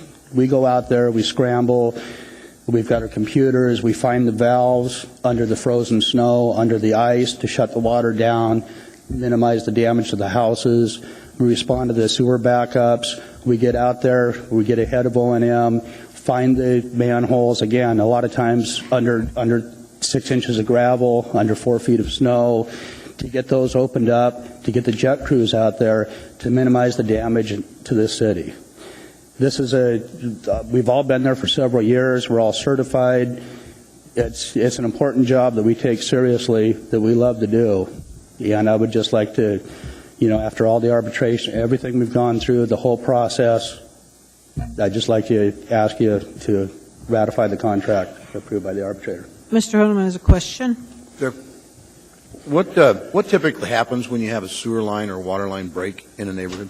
Well, typically it's called in by a customer. We scramble, we get out there, and the first thing you have to do is you determine responsibility, determine that it is, well, a lot of times it's water, sometimes it's groundwater, but scramble out there, determine what it is, and at that time you get on your computer, you look at how it's configured, where the mainline valves are. A water break main needs to be dialed down as soon as possible, minimize the damage to the houses, minimize the cost to the utility, find the valves. Then O&M comes out, you get an idea of what you need to do, what's going to have to be shut down, who's going to be affected, notify the people, take care of the situation. Take care of the situation as fast as possible to minimize the responsibility, the cost to the municipality, and just take care of it and get customers back online as soon as possible. Well, speaking of that, I've not been a recipient of a sewer line, but water line for sure issue. And I recall someone actually running a temporary so that I could have water while my other break was being repaired. Absolutely. Is that a common thing in your industry? Yes, it is. And this is, we respond to these things 24 hours a day. The O&M guys are out. A lot of times they're working in the middle of the night to minimize the effect to the customers, the low flow times and so forth. And just, everybody takes it seriously, and the customer is the utmost importance. It's taken care of as fast as possible, minimum monetary responsibility for the municipality. And without that knowledge that we've gained over the years of working where we work, the training that we have, tremendous amount of more liability for the city, because sewer line backup, a main line break, you start getting that into people's houses, and you don't understand what goes on and how much attention to detail, how much knowledge goes into this to get that shut down and taken care of as fast as possible to protect the health and the safety of the customers, get them back online, and get everything flowing again for them. Happens all the time, weekly, daily. Thank you. Mr. Starr has a question, sir. Was the contract presented to you for discussion? Do you know what's in it? I have an idea. No, it wasn't. No, I've learned about some things just recently. Are you a supervisor? I'm surprised that, yeah. No, I said, are you a supervisor?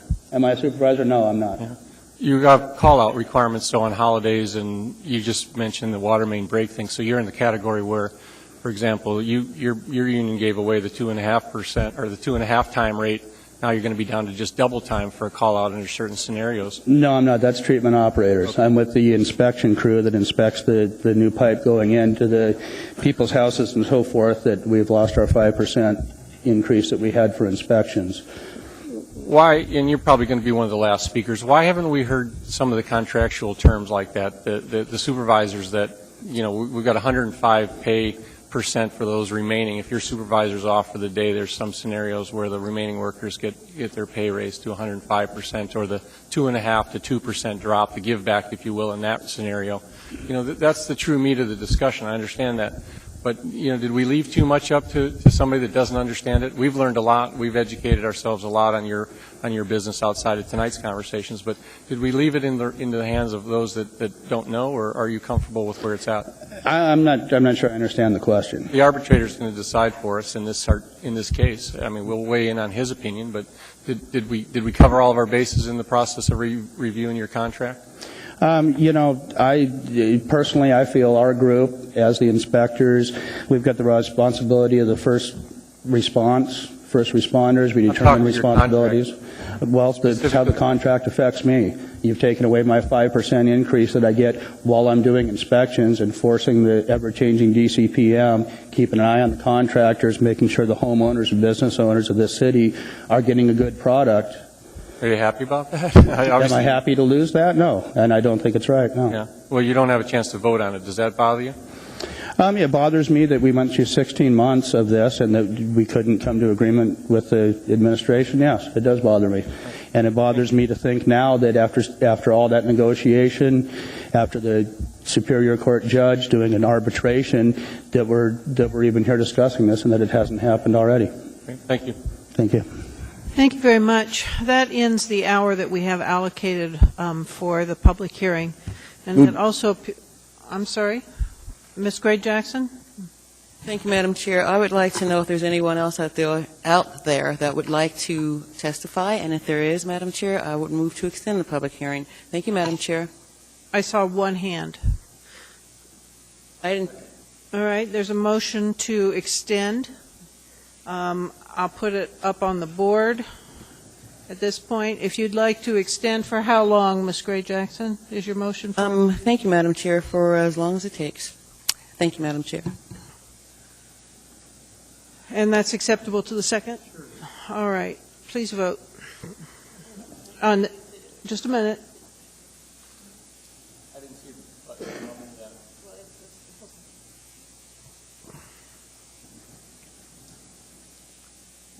Ms. Johnston, do you vote to extend the public hearing indefinitely? No.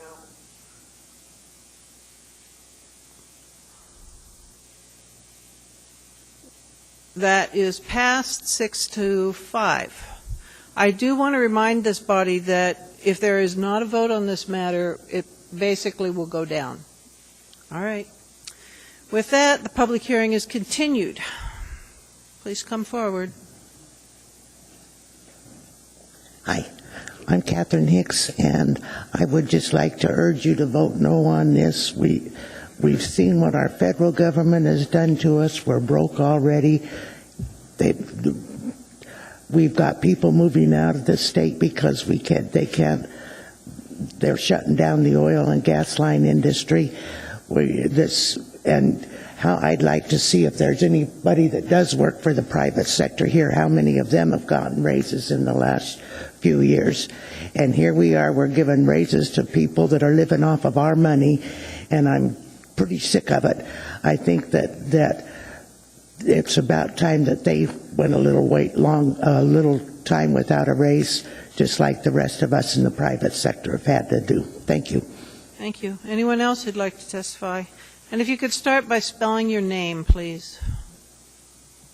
Madam Chair, Assembly, I'm James Christenberry, Christenberry. Thank you. I was on the negotiating committee with the union. I work in the instrument shop and electrical shop. I'm not going to give you a real long speech about what we do. I know that that's important to you, but you're running low on time. I just want to clarify some things. The 2.5% that was mentioned earlier, that's only for holidays. They lost it, but it is a loss that we took. But I don't want everybody thinking that we get 2.5% when we work overtime. We get time and a half. You asked earlier about if there was any way that you could come up with anything to replace service recognition. Every contract with the city has a meet and confer. The Assembly is welcome at the administration is welcome at any time to ask us to come back to the table and discuss any topic. We did provide a PIP program to them, and they were not interested in talking about it. So I'm also a ratepayer. I'm also a taxpayer. As far as people not getting a raise in the public sector, it's not just about a raise every year. We did a cost analysis, and we are 30 to 40% behind where we should be to our counterparts in the public, the private, any sector you want to name. We're about 30 to 40% behind. This is a 10% raise. It's not where we wanted to be. It's not where the administration wanted us to be. It's where a third-party person came in and said, this is fair at this time. That's all. Mr. Starr has a question for you, sir. The Assembly resolution also spoke to you about looking for various means to enable sort of the outsourcing of functions that weren't directly applicable to water generation and sanitation and service provided. There's really not a clause in there that speaks to the opportunity to, and the word outsource seems to be a bad one, but to diversify into other opportunities. Why isn't there sort of a managed competition clause or an outsourcing clause in the contract? There is a clause in there. I don't remember the exact wording of it, but there is a clause in there that allows for it, but it should go through the union because it's going to affect union workers. Well, it is, and I guess I'm not trying to debate, but they're trying to posture a question in here. We're up against now with the automation of our payrolling department, and we have a large computerized payroll programs coming online. And now we're faced with the obstacle that some of the union contracts won't allow that person to be replaced by a computer. And however callous that may sound, it happens all over an industry that you automate, you come up with better systems. And so we have a payroll clerk or payroll technician that can't be replaced. That's the obstacle that we run into. Is there a solution for stuff like that?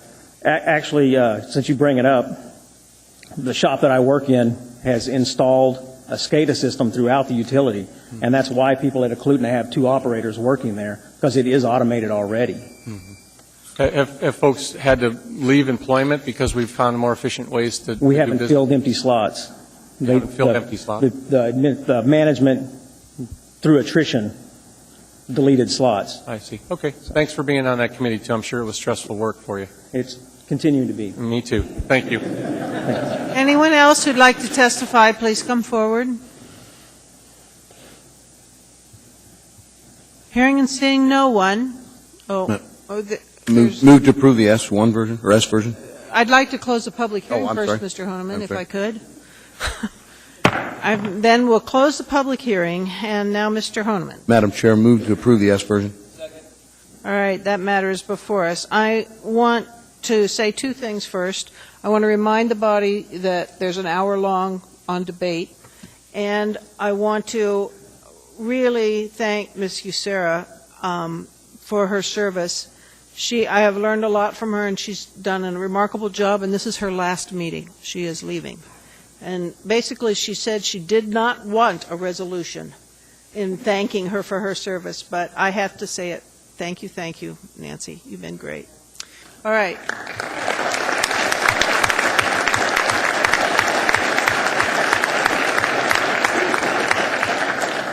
All right, Mr. Honeman, you're first in queue. Thank you. And thank you for the kind words, Ms. Usera. I second that.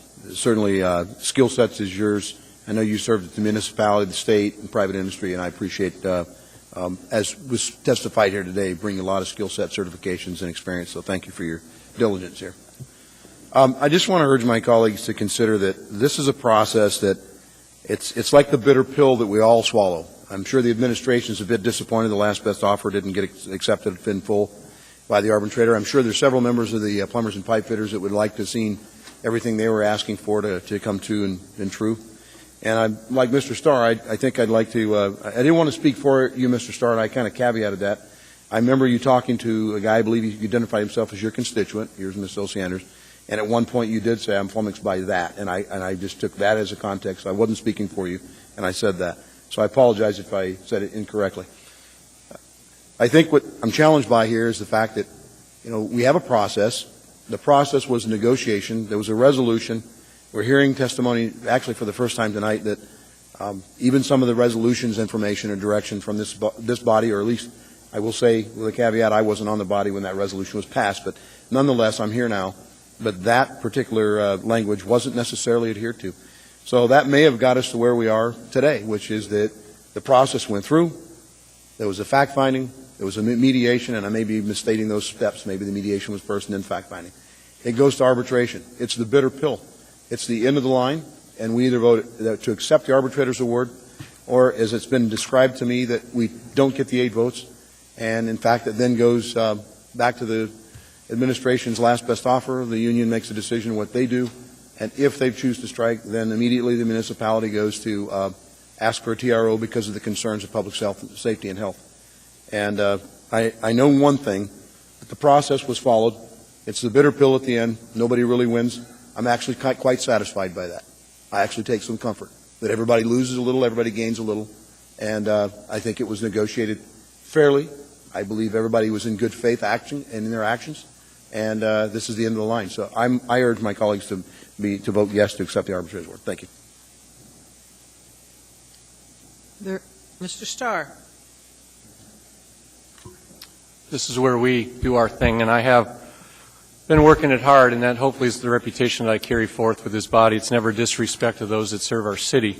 I take the job pretty seriously, and I don't spend a lot of time silver-tonguing or coding things, and that's my disclaimer to being rude or offensive to those that would do their job. But those that call me, I take their call, and those that put stuff in front of me, I read it. And that's hopefully the reputation that carries forth. I also bring the history. I didn't have a great experience on the last time we were asked to review 5 major labor contracts in 45 days in 2008. That's a tremendous amount of workload. But in that scenario, we were able to read and digest, debate, and discuss every term in that contract as a party. It became clear to us, too, that there's more parties than just 2. There's 3 parties to every contract in the city, rightly so. To me, those are the checks and balances of government. And when I speak to 3 parties, it's the workers. That's great. It's the administration, the Nancys of the world, and it's us. I feel, and this is where the flummoxing part comes into play, that we were left out of the bargain. It is a bitter pill, but it shouldn't be a bitter pill. It's far too important to be a bitter pill therein. What I thought we did in 2008, and I was on this body, I thought we had time to address and correct the inaccuracies and the inability for us to weigh in. We uncovered things such as side agreements, deals made outside of the spending package that we thought we were approving. We saw things that didn't go your way as a worker that were approved because some shop steward thought that was the way to go and went run into the administration and got signatures. That's not good government either. So we spent a lot of time, and I bring that up because 2008, it's a 135 resolution. This body struggled hard to come up with new and better legislation that would provide our fair shake at the table. We had a labor discussion, a fairly extensive one between the legal minds here. Mr. Dunnigan, I apologize for not calling you to engage you in that, but the discussion is about the fair process. We need a supermajority tonight. I don't like that. That's not good government. A majority would be just fine, especially a majority topic that speaks specifically to the contract itself.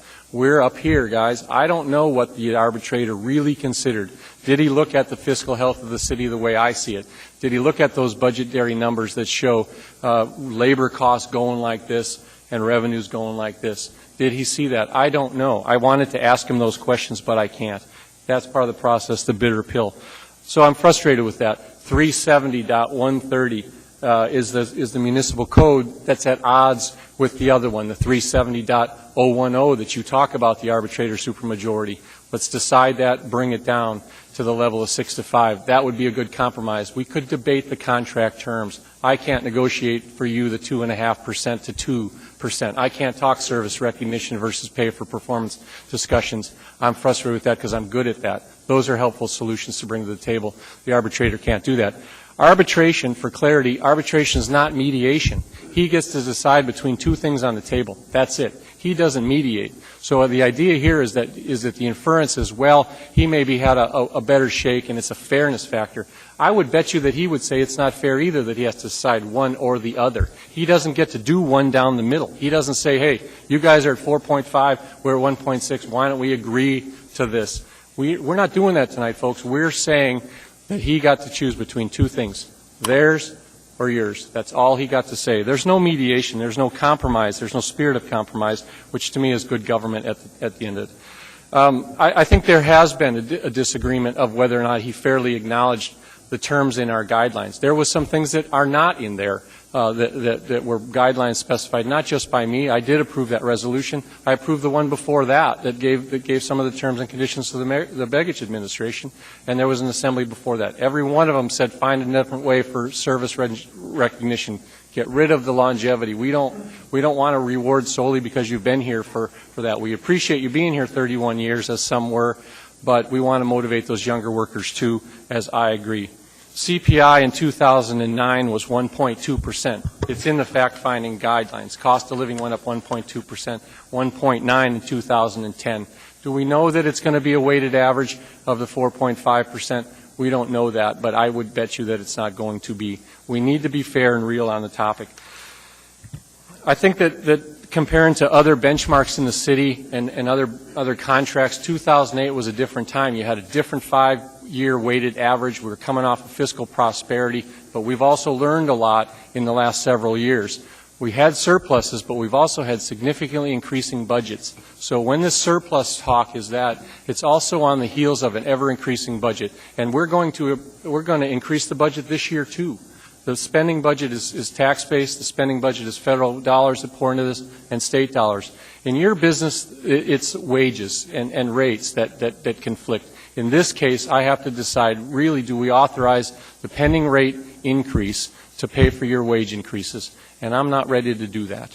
So I am probably not going to support the arbitrator's decision. I want a second bite at the apple. If that puts us into this funky land, I hope you don't walk off the job and allow us time to negotiate. That's not an appropriate action. I don't think that Ms. Usera is being unfair in her representation to you from that guideline. I see a fiscal increase to the city no matter what happens. That's something that I'm willing to live with. How we fund that and how we get there is what I want to talk some more about. But I'm not going to do it on an 8 to such supermajority requirement. That's far too much pressure, and the topic is far too important for a 3-year labor contract to be boiled down to those 3 terms. So I'm going to be a no vote on accepting the arbitrator's decisions, and I hope you guys will give me some respect for that. Thank you. Mr. Trombley. There's no doubt, especially from public testimony, that everything that you guys do is a very tough job, and you guys enjoy what you do. From the things that I've seen, from the studies I've read, there's a very low turnover rate with the guys in your position for Anchorage Wastewater Utility, and that says something about the job you do, the pride you take, and the package that you guys currently have. Now, I may not agree with the administration's last best offer, but I look at it and I got to take everything into account. Now, this body just passed recognizing September as Hunger Action Month in Anchorage. 46% of hungry Alaskans, one of those family members is employed. 45% of food bank clients choose between paying for food and paying for rent or mortgage. 46 of those clients choose between paying for food and transportation. 43% of those clients choose between paying for food or paying for utilities or heating fuel. And there's a sluggish national economy, and high unemployment rate has added additional burden to hungry families. Now, again, I may not agree with the administration's last best offer, but here's what I do see. I see a guaranteed raise, I see guaranteed benefits, and I see a guaranteed job. Many in the private sector and some in the public sector who have been laid off have not had nearly that same opportunity, even with the administration's last best offer. Another thing, and there's the area that I represent has a tremendous amount of these people, retired veterans and people who live on Social Security. Those are fixed incomes. Social Security recipients did not receive a cost of living adjustment. My father-in-law, 20 years retired veteran, receives a pension from the military, did not receive a cost of living adjustment. My district backs up right up to J-Bear. There's a tremendous amount of those people that live in certain parts of my district. And even though the arbitrator's position may be final, if you do choose to strike, I cannot go back to my constituents and say they did have a guaranteed raise with the administration's last best offer, they did have guaranteed benefits, and they did have a guaranteed job. But I voted for the 15% increase. Like I said, I may not agree with the administration's last best offer, but I don't have the option to choose in between. So those are the things that I take into account, so I will be a no vote. Mr. Birch. I'll just say a large number of the people that we represent are not here, and that would be the rest of the residents in this community, the folks that actually elect us. In viewing the internal audit review of the proposal, the administration's last best offer approached $1 million. That was $1 million of additional increases over the contract duration. In these economic times, that's a good deal. The amount that the arbitrator has brought forward is 3 times that or more. And I think in these times, I recognize that a majority of the provisions of the contract were TA'd or agreed to, that there was 2 or 3 outliners. So the fact that there's largely agreement on this, and based on the testimony and discussion, I think most folks that are here tonight are doing a great job, appreciative of their job, and well representing the community and the public services they provide. That said, based on the guidelines that we provided, we're told that we have to provide some sort of a framework well ahead of negotiations proceeding. We did that, and as has been commented on earlier, those guidelines were not adhered to here, and they've kind of served as sideboards, if you will, and unfortunately, the arbitrator does not take that into consideration. So, I will be a no vote, and as has been indicated before, it's certainly not a reflection on the good work and capability here, but it is a recognition that as a community we need to recognize there's a limited amount of money. There's a limited amount of resources in this community. I am a no vote. Thank you. Mr. Traney. Thank you, ma'am. I've already counted where this body's going. You know, sometimes we read the newspaper and we see people that played Russian roulette, where you put a bullet in the cylinder and turn it and hope it doesn't go off. We're about to load all 6 cylinders and try and spin it and hope for a different result. And that's not going to happen. The process has been followed. This is where the process takes us. If, in fact, we turn down the arbitrator's decision, these people can take a strike vote, which they probably will. They go out and strike. Dennis has already told us he's going to go to court and get a TRO because we can't afford to have them not on the job. When you turn that tap, that clean water's got to come out. When you flush that toilet, that wasted water's got to go out of here. It's just like police and fire. It's a critical service. And they're going to go to the court and ask for a TRO to put you people back to work. And the judge is going to take a look at the arbitrator's decision and say this is reasonable and put it into effect. I hate the fact we're going to play this little 2-step dance because you deserve better than this. I'll vote for the arbitrator's decision, but I can already count to 4 that aren't going to. So spin the dial and watch what happens. Thank you, Madam Chair. Mr. Flynn. Thank you, Madam Chair, and to the gentleman who testified earlier and invited us to the treatment plant at Warrensoff. Already been there over 20 years ago, actually, and the tour that we were giving is high school physics students was led by a woman with an enormous amount of enthusiasm. Kind of took us stoic teenager types aback. And I've seen repeated instances of that enthusiasm last month or earlier this month when we congratulated Mr. Primo on his retirement. Previous to that, when Ms. Johnston and I ran some legislation regarding governance of the utility, and I heard from several employees about how soft-headed I was.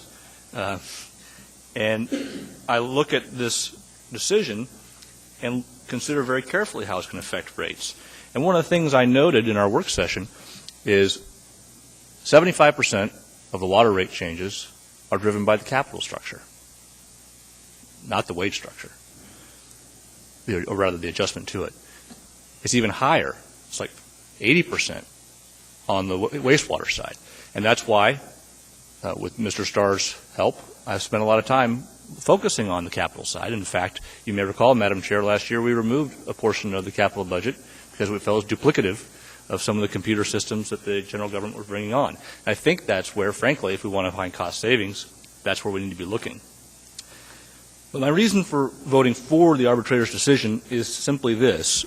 We took a risk when we didn't come to an agreement and put this before the arbitrator, and we came up with something that, frankly, I think we could have had better if we negotiated a little bit more carefully.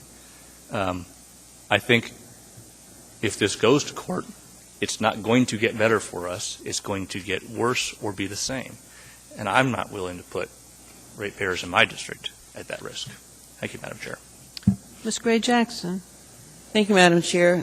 First, I'd like to thank everybody in the audience for being out here this evening and for your testimony. And I think it was really important for not only this body to hear what you actually do, but for those in the public who are watching this proceeding. When I was staff for the Assembly, I had a couple of tours of the facilities, and I was quite amazed, and I have remained amazed. What's different between the 2008 contracts and this contract is that none of the ones in 2008 went to arbitration. None of them. You know, everything that has been discussed is outlined by Anchorage Municipal Code. You know, if my colleagues feel that, you know, things didn't go right the way that they think they should, then bring forward a code amendment. But as we stand right here this evening, we have before us an arbitrator's decision. The process was followed to the T. It's clear if we don't ratify the contract along with the arbitrator's decision, you folks are going to strike. Okay? You have the right to strike. That's also in the code. And then the administration is going to get a court injunction. And then, as we've been told by our municipal attorney, it is more than likely that the judge will rule in favor of the arbitrator's decision. And guess what, folks? There are going to be more costs involved. You know, you're complaining about the cost now because of the arbitrator's decision. There are going to be more costs involved. And why continue to take our community through that? It is so unnecessary. The writing is on the wall.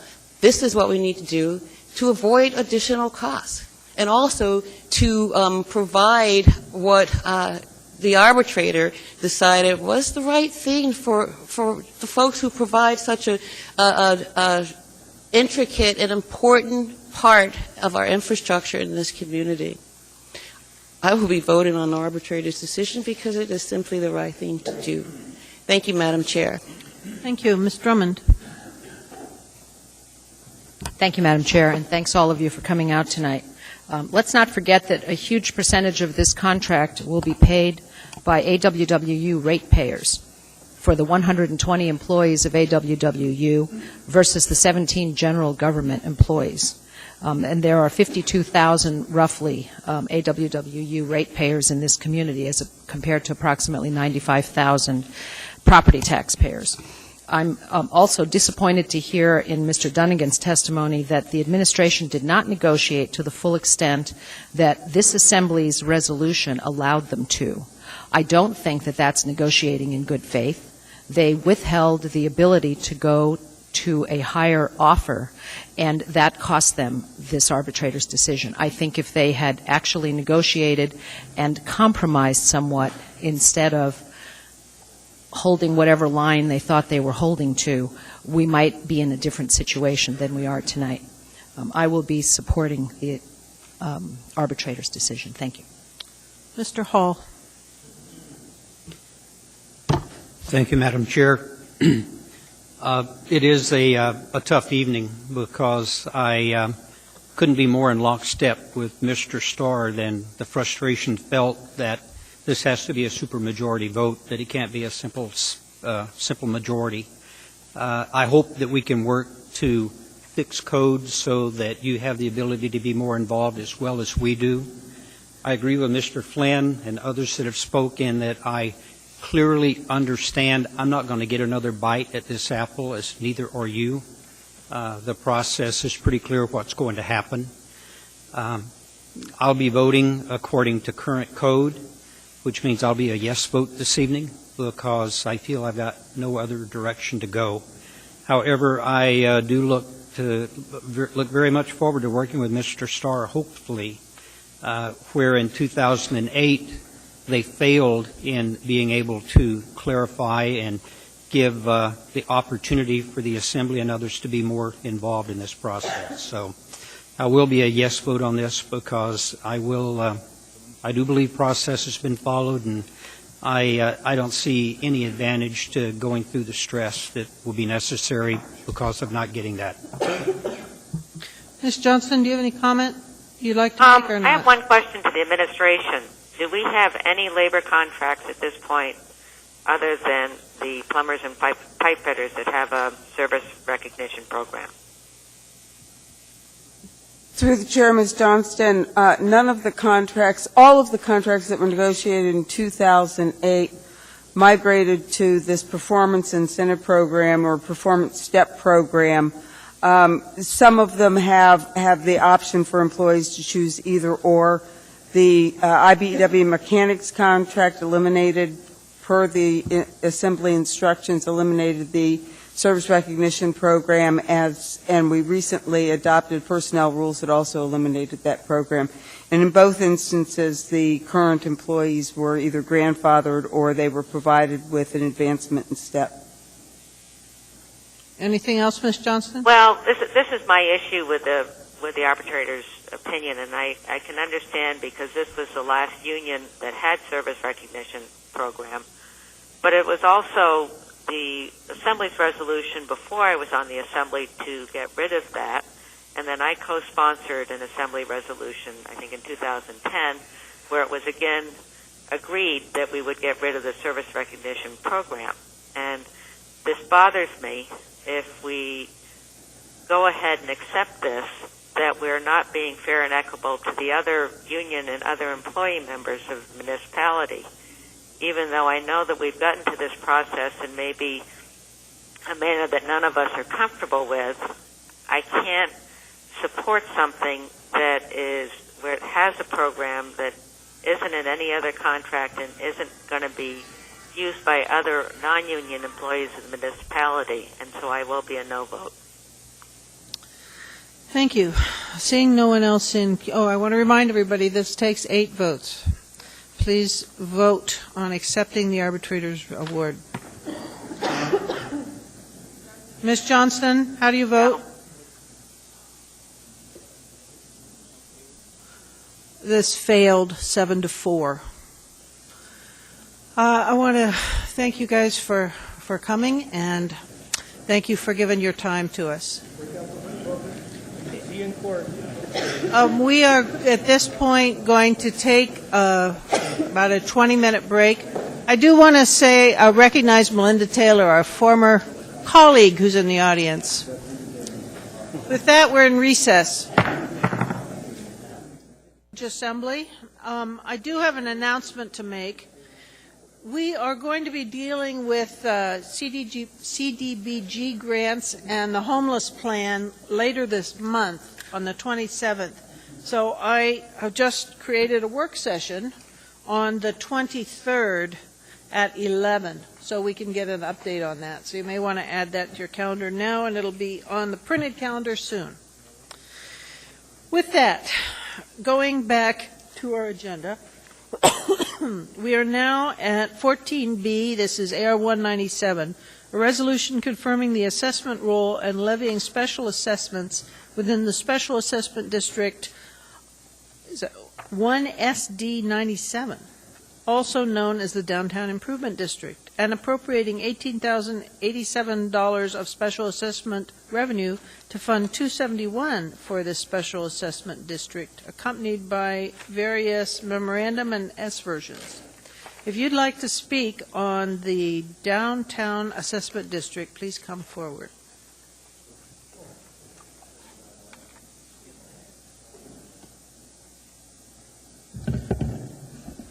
Good evening, Madam Chairman. For the record, my name is Chris Schutte. That's S-C-H-U-T-T-E. I am the Executive Director of Anchorage Downtown Partnership. We are the private, not-for-profit company that manages the Downtown Improvement District. Tonight is a sort of an annual formality with the Assembly for approving the assessment roll, but I wanted to take a moment to address you guys. At this time last year, we were dealing with the issue of the renewal and expansion of the district, and I wanted to take tonight as an opportunity to give you a few updates on the changes we've seen in the district since we met with you guys last time. As you recall, January 1st was the beginning of an expanded downtown improvement district that now stretches all the way from Gamble to L Street, First Avenue to the Park Strip. With the increase in size, there came a need to increase the size of our operation, which we did over the late fall last year, early into January. We grew the service staff of the Downtown Partnership to a team of 27 members, only 5 of which are administrative. We've tried to keep the overhead very low and redirect all of the funds that come from the improvement district back to the services on the street. We operate 6 days a week, 5 a.m. to 10 p.m., and what I'm going to share with you are a few statistics that stand out in the work that we've done over the past now 8 months in the improvement district. We collect statistics on a variety of really interesting subjects, such as number of times we have to clean up vomit or biohazard, graffiti, stickers, etc. These are all things that are important to the overall beauty of and value of downtown Anchorage, and some of the statistics are really interesting to point out. The first one I'd like to highlight is the work that we've done with graffiti abatement, graffiti removal in downtown Anchorage. Last year, as you guys recall, it was a pretty pressing problem, even more so than it was this year, not just in downtown, but throughout the entire community. In last summer, in the month of May alone, when it finally was warm enough we could get out and actually paint and cover up this graffiti, we had to do it 250 times just in the month of May, and that was because it was just rampant. There was a well-known graffiti artist at the time who was an employee of the railroad who made downtown his playground. Through our hard work over the past year now in combating any sort of graffiti, defacement, stickers, things like that, I like to think that downtown has become looked at by graffiti artists as a place you don't want to go because your art's not going to stay up for very long. We were very busy over May, June, and July of last year, averaging about 200 instances of covering up graffiti. This year, I'm happy to report that while it does still exist, our numbers are significantly lower. We have an average of 50 instances this summer alone. Unfortunately, some of those have been high profile. There was one on the face of the 4th Avenue Theater, but we got to it. May I provide just a couple more? Just go ahead and summarize. Okay. Just in summary, the level of service in the improvement district has, in some cases, tripled. Not only has the workforce doubled, but the service we've delivered has tripled. And like this body asked of us last year at this time, we have incorporated as many of the Western property owners into the fold as we could, both in the organization and at the board level. Thank you. Thank you. Mr. Trenny has a question. I remember before every year when you came back for renewal, we'd ask you, what about the Captain Cook? So I don't need to ask you this year. You've taken care of that issue. Thank you very much. Thank you. Mr. Trombley. I appreciate you coming down, Chris. I had a chance to talk to the Senate member Flynn about this and just wanted to get your opinion on it. I had a chance to talk to some people downtown just because I know them, and since the district has expanded, there was a couple issues that they had. One, in the expansion, those who were previously in had the chance to vote for the expansion of it, as well as those who were going to be involved in the expansion. And they felt that there was some, I don't want to say injustice, but I guess for lack of a better term, injustice there. And then the other challenge was that there was the building that he was in was actually, and correct me if I'm wrong, I can't remember exactly how he phrased, but it's the buildings that he had, even though it's smaller than the Captain Cook, there's going to be a larger assessed value to him than there will be to the entire Captain Cook Hotel. And if there was to change that, would that come from this body or would it come from you? And I understand it's also going to be years out, but Madam Chair, before if Mr. Flynn could clarify. Yeah, Madam Chair, may I help clarify Mr. Trombley's question? If you know that. No, absolutely, please. The issue, Chris, is two lower value properties will have a higher overall assessment than a single higher value property because of the cap of the assessed value that we ascribe. And the topic that Mr. Trombley and I were talking about prior to the meeting was, are we able to adjust that cap without renewing the downtown improvement district again, or can we affect that change on our own through code? Thank you, Mr. Flynn.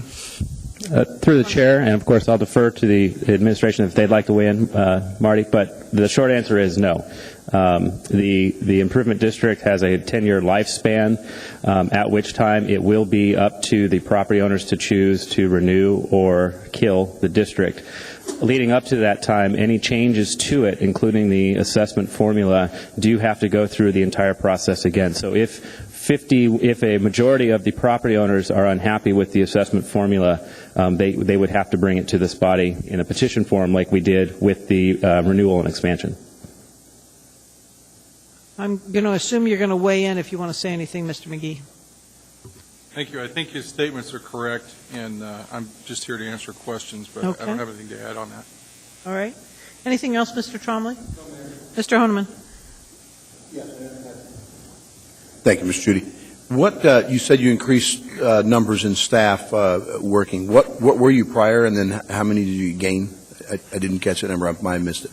Through the chair, prior to the expansion, we were a staff of 5 administrative level or executive level employees, and depending on the season, a peak employment of about 15 men and women on the street. Right now, we're in a model where we hope to keep the same level of employment year round, and that number is currently 27.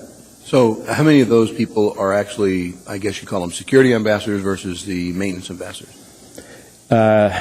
In the summer months, it's all cyclical, and in the summer months, we ramp up the security presence on the street, the security ambassador presence. So right now, that's the dominant category. I would say it's probably close to 15, maybe 17 employees. The remainder being the maintenance ambassadors. Come September 15th, that will flip-flop. The priority in the wintertime is maintenance of the public spaces. And then further, I guess probably lastly here is, I'm kind of curious as to what was your biggest area emphasis that drew most of your resources? Was it like, for instance, this guy that was camping out in the corner of 6th and G? You know, I know you guys were down there disinfecting and cleaning every day. Was that what kind of? Is there any highlights of any issues or incidents that took a lot of your resources?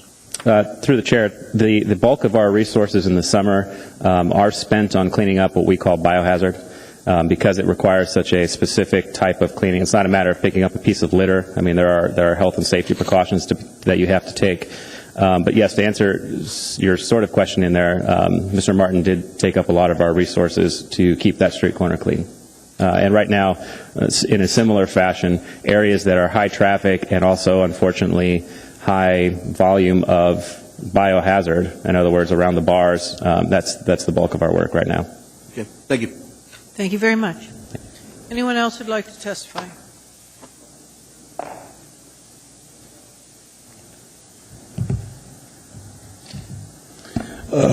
Paul, middle initial D, Kendall. There's several items here on public hearing. What I hope to do is just come up and make a few comments that can be woven in, but I don't want to have to be an illustrious speaker or lawyer it up. So I'll just make a few comments and sit back down. I just want to remind this body that downtown merchants' businesses don't pay for anything. The way this works is you serve a public need in an honorable attempt, a true need, and with well intentions. And if you do that well, we make you very, very rich. Because we take you over the other people, and in making you rich, you don't really pay for anything, quite frankly. You walk to the bank. People seem to forget that. The other thing is that I went out to imbibe an alcohol, which I consider a poisonous and demonic and imbibing, but I couldn't find a place to park. Just staggering. My hometown, I went out to get a little liquored up or whatever, have a drink, socialize, and spread the word, and I can't even find a place to park. They threaten me in my land, my country, my city, my property. Just shameful. Shameful the young men are not standing up against this. So what I would suggest you do, I try not to even go downtown. Well, I don't want to go downtown where somebody wants to hurt me or parasitically, a predatory relationship. They just suck the life out of you. So I suggest you go back to warning tickets. And remember, that downtown lives because you folks live as neighbors next to each other in a community with a quality of life respectful of each other. That's what the downtown is begotten from. Sometimes they forget that. And then finally, in closing it real quick, I don't want to hear anything about traffic. This is real simple. You decentralize. You're trying to cram it all into the core city so you can feed off the revenue of the public servants, and you get into these problems. And thank you. I'm sure that's related somewhere in there, and I'll sit back down. Thanks. Anyone else like to testify on this matter? Hearing and seeing no one, the public hearing is closed. Move approval. Is there any discussion? Seeing none, please vote. Ms. Johnston? Yes. That item passes unanimously. The next item on our agenda is 14C. This is AR 216, a resolution of the municipality of Anchorage appropriating when tendered $13,652,613 of Keep reading. from Senate Bill 46. Anybody who'd like to testify on this matter, please come forward.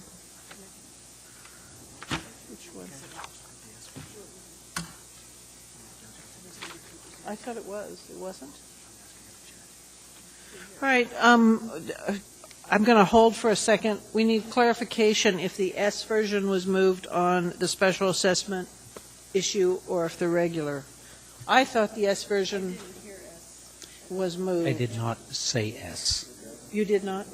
All right. I need a motion to reconsider, please, from somebody on the, well, we're all on the prevailing Move to side. reconsider our previous action in approving item 14B. Thank you, and that's been seconded. Is there objection to reconsidering? Seeing none, that matter is once again before us. I need a motion?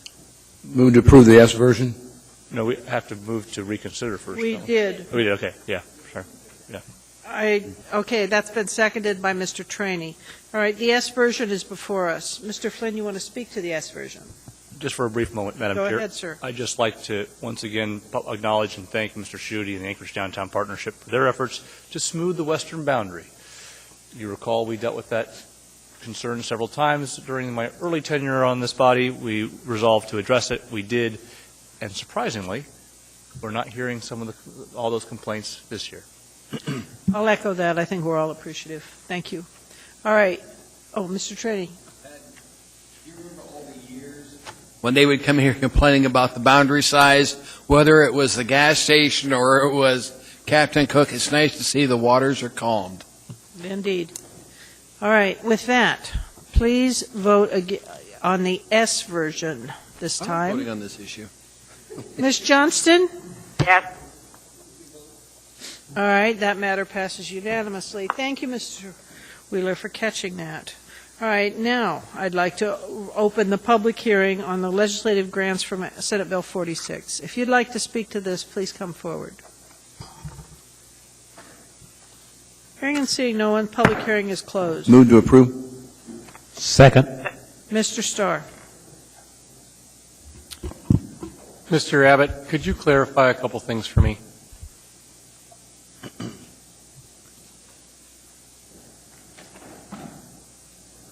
And I don't want to talk about the interactive display module portion of this because that's not, I think that's somewhat different than that. But there was a discussion that we had at the previous assembly meeting about our taking money from the computer refresh program and then this appropriation for computers. And Ms. Como stated, well, if these guys are getting upgrades to their computers here, we're not going to refresh them again because, and that's an obvious statement to me. But what I read is, and I'll show you, you've got East High technology upgrades, Clad Elementary classroom technology, some of them even say we're buying new computers, like Mirror Lake and Spring Hill's getting new servers and computers. It specifies money going from this appropriation directly to that.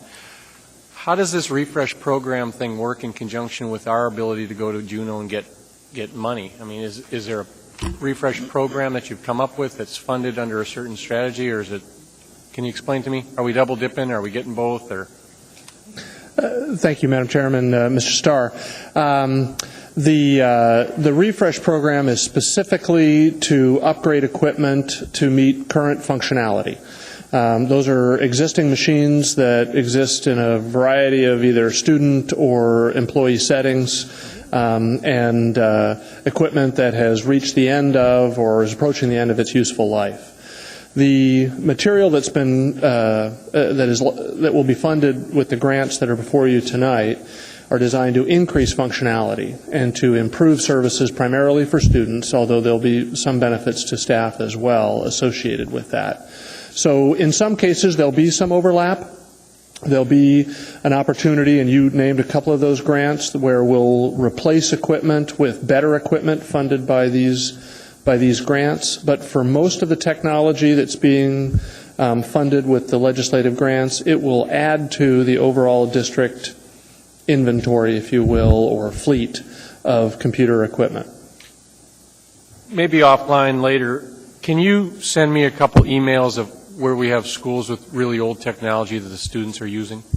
Sure. I mean, I look at some of my computer labs, and I visit schools pretty regularly, and so I want to get my arms around the program so that we can package our legislative priorities program correctly, and then I don't want to sacrifice Mirror Lake's ability to, you know, suggest to Mr. Stoltz or Anna Fairclough that there's an appropriation need for their community and run the risk of, hey, it's going to knock us off the refresh list, we better not do that.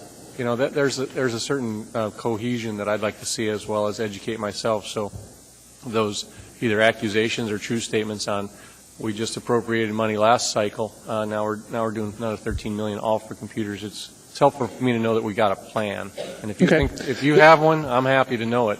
There is a refresh plan that is in place and is the district attempts to fund. Which you'll update now that you've got it. The last meeting we appropriated quite a bit of money directly to it, so you'll upgrade it so we can get an arm, you know, whether or not we're scoring points against this technology. Correct, and I'll be able, the IT department will be able to share with me so that it can be shared with you, a list of what the anticipated refresh program will look like and going forward. Great, thank you. And then, you know, just so we can educate ourselves, I don't mind appropriating the dollars, but I want to know that when I ask for it to reinforce it, it's all at the same time. Thanks. Mr. Trainee. Thank you, Mr. Abbott. Go ahead, Mr. Trainee. Ma'am, I'm looking at this, and I appreciate the appropriation, but it's missing $4 million for Lake in my district. Can you add that back in here, and I'm more than happy to vote for it? I am not that powerful, Mr. That's not what I heard from the people near River and Shugiak. Sorry, Nothing else, Dick. ma'am. Nothing relevant. All right, thank you. Please vote. Ms. Johnston, how do you vote? Yes. That item passes unanimously. We are now at item 14D on the agenda. This is AO 81, an ordinance amending Title IV Boards and Commissions to revise sunset provisions, accompanied by AM 436. If you'd like to speak to this matter, please come forward. Hearing and seeing no one, public hearing is closed. Move to approve. Second. Is there any Mr. Honeman, go ahead. I just wanted to point, this is, I believe, the second, since we passed the overarching boards and commissions, this is the second submittal for boards and commissions where the sunset removed. If you remember, I tried to get all the sunset provisions removed. I don't know why we don't just do that, make it simpler, and be done with it. Thank you, Madam Chair. This was actually an error in the original draft where we didn't clarify that these weren't to be included. But thank you. Seeing no one else in queue, please vote. Ms. Johnston? Yes. That item passes unanimously. The next item before us is 14E. This is AO 85. This is an ordinance amending Title III to include employees of the payroll section in the list of groups exempt from collective bargaining, accompanied by Memorandum 453. The administration's intent and request is to postpone this indefinitely. However, if you would like to speak to us on this matter, please come forward.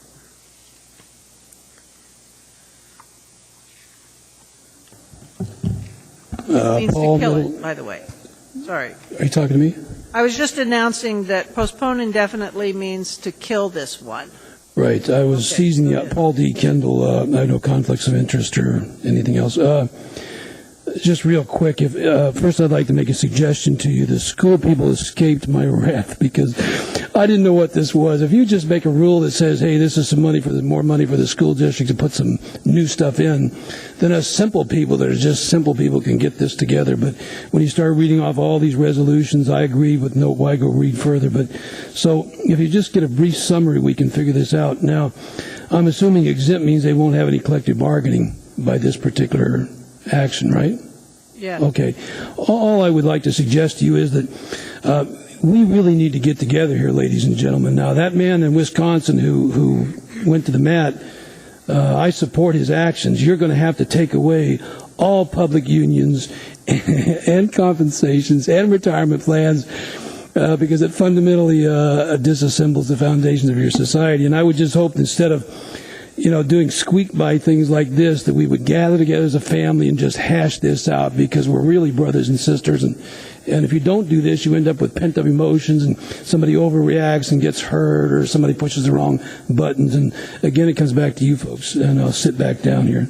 But if you just summarize real quick, hey, dog, we're going to give the schools more money for some whatever they need because we always do, then people like me can jump up. You won't have to read that long, litigious description. Thank you so much. Anyone else on this matter? Hearing and seeing no one, public hearing is closed. Move to postpone indefinitely. Second. Ms. Gray Jackson, you want to speak? Thank you, Madam Chair. To the administration, it's my understanding that there are issues with Cronus, implementing Cronus. Through the chair, through the testing process that we've been going through over the last 3 weeks, there are just more business issues that we need to address. We still are planning for a successful Kronos implementation, but it will be a little more delayed than what we originally planned. Okay, thank you. Thank you, Madam Chair. Mr. Starr? And also to the administration, with the technology gains and the investment in the technology, those employees that are being replaced by technology, we can't fire them, or what's going on with this action that we're postponing it? I thought we were trying to either bypass a labor agreement discussion or put them in a category where the reality was that they were being replaced by some other more efficient system. If we're going to postpone this indefinitely, do we still run the conflict in labor agreements?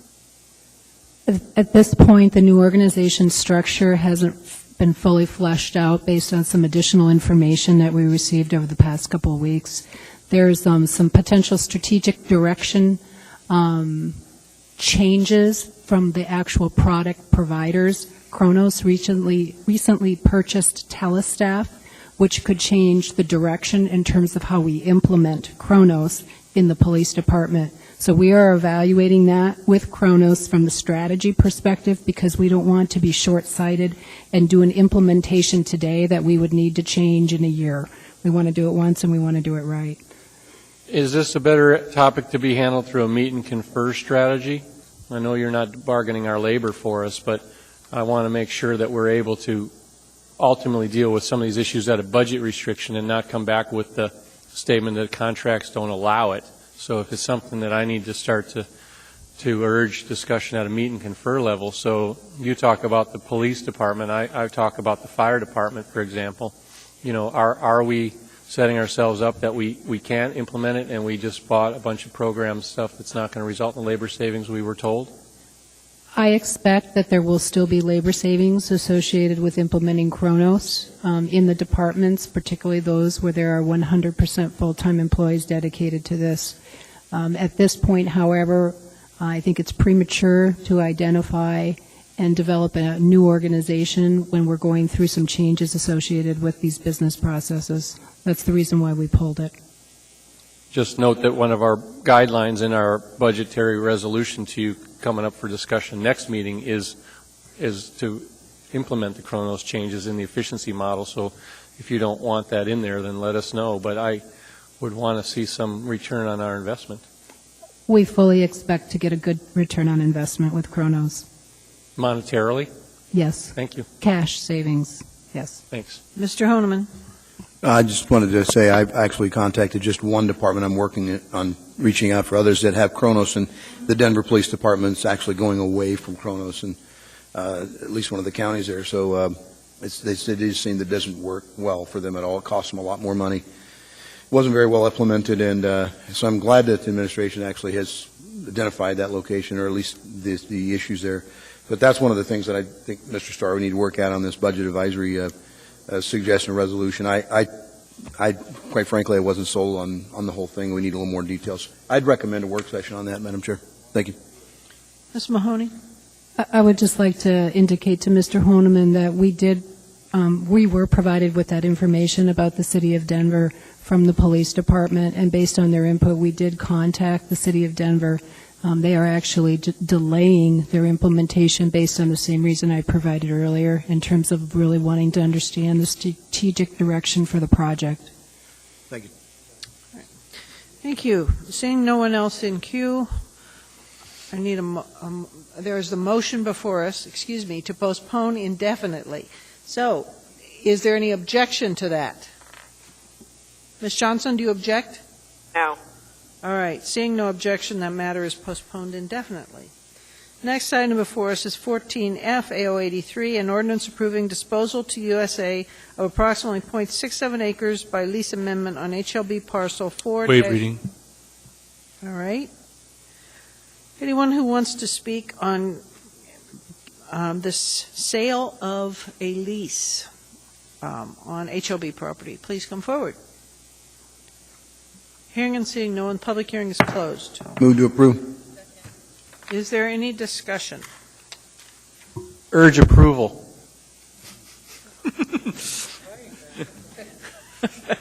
All right. With that, let's vote.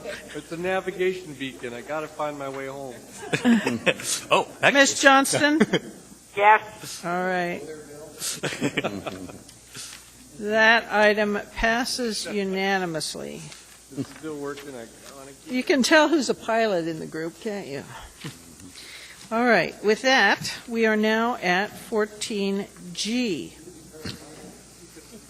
This is AO84, an ordinance authorizing disposal by a non-exclusive telecommunications and electrical easement within Waive reading. 3 Alaska Village subdivision to Chugach Electric. Do you want to speak on this matter? Please come forward. Hearing and seeing no one, public hearing is closed. Move to approve.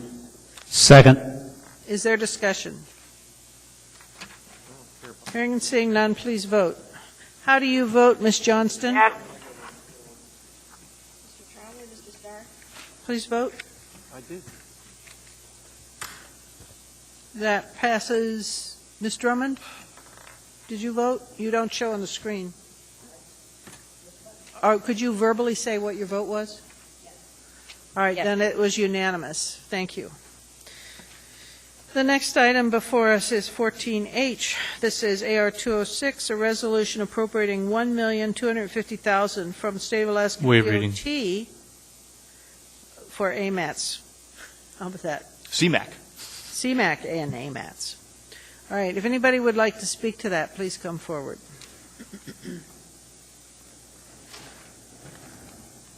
Paul, middle initial D, Kendall. Can you just give me a brief summary of what that means? It's Like 20 words or something. This is the It's for air, CMAQ is for air quality mitigation, and it's federal money that's coming into AMATS, which is our Metropolitan Transportation Unit that governs how that money is spent. All right, thank you for that attempt to help us simple people. Again, I'm trying not to appeal. You people haven't seen me before you because I'm trying to pull out of this thing here, especially with this new energy design, which they think is going to be a world-changing event. But I'm seeing some very unusual events here. I talked at the oil and gas meeting, the DOT guy here, and I asked him what those curves were. I can't even pull out of McDonald's and make a turn. I went to pull out of New Sagayas. Couldn't make a turn. Got a median in there. Went to pull out of AT&T. Couldn't make a turn. They got these dividers in there. And for us old dogs who like to call our own shots and get shot if we're wrong, we're just raised in the old schools of accountability. It's just how bad you are as to how bad they hurt you. But I asked him, I said, this is beginning to resemble a termite colony where the overwhelming authority is the chamber and you just fall in line. So I would hope when you're getting these monies that somewhere near you folks would say, just a second here. You can't even turn this without taking out the undercarriage of your car. And it must be difficult for the snow machines. And one of the DOT guys that they let talk to me, he said they call it channelization, which is exactly, I don't like being channeled by anybody. So just a note. And a lot of people are saying to me, Paul, you're right. Something's going nutty here because we're just seeing the school district, everything seems to be going towards an insect or an ant colony-like design. And thank you. Now, I'm going to raise the next one on some new technologies, and I think it should be done. Thank you, Chairman. And I wanted to clarify, I'm sorry, it was state money, not federal money. Thank you. All right. Anyone else who'd like to testify? Hearing and seeing none, public hearing is closed. Move to approve. Oh, second. Mr. Starr. Well, and to the body, I apologize because I wasn't able to start setting my packet till yesterday. I was on duty. So administration on this one here, it says in the body of the discussion that it funds 2 in-house positions, and yet there's a significant chunk of change being appropriated here. What's 1.2 million over 2 personnel? What else do we spend the money on? And the CFO can answer because it's $730,000 direct to labor. So if there's a lot of parts and stuff we buy with this grant, what do we do? What do we do with the 2 in-house labor? If I may, through the chair. Yes, it's for maintenance of the signalization equipment. It's also for purchasing the equipment as well. Well, the appropriation in the grant allocation doesn't go that way, though. Mr. Vakelis is showing benefits of $495,000 and $730 direct straight time labor. That's to bring on workers and also some equipment. I think there's some equipment in there as well. What workers do we bring on? To basically do the repairs and things to the signalization equipment, as well as the establishment of more equipment. What this does is help traffic flow for mitigation of air quality. Oh, I get it. I understand it. It's just the appropriation of the dollars doesn't give me the accountability that I'm looking for with that purchase equation. So if we're appropriating the labor dollars and the straight time labor and we're buying stuff, typically I see contract purchases, professional services, or miscellaneous equipment associated with the grant appropriation, and this one I didn't. And then when you reference 2 people, I'm trying to figure out, do we have a right target for an outsourcing arrangement, paying somebody else to do signalization repairs? I can get you. Or do we have in-house? So maybe a more thorough breakdown of what we're doing with the grant. We can do that. I could take it offline. Thank you. Mr. Flynn. Madam Chair, I was just going to direct the body's attention to Exhibit A, the back of this. I believe they've attempted to highlight Program 2 traffic control signalization as the target location for this grant money. It probably doesn't provide a complete explanation because, as you'll note, Mr. Starr, there's only a $250,000 portion of that for this fiscal year. But that gives you an idea sort of what we're specifically funding with these dollars. Okay. Personnel, Mr. Flynn. Right. 2? No, it's going to be more than that. We can give you the breakdown, Mr. Starr. Thank you. All right. Seeing no one else in queue, please vote. Ms. Johnston, how do you vote? Yes.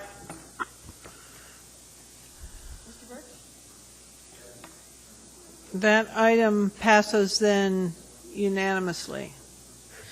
The next item before us is 14I, AR 207, a resolution reappropriating $311,585 from the Fire Department to the Department of Health and Human Services to augment the mass casualty response capabilities. If anybody would like to speak to this matter, please come forward.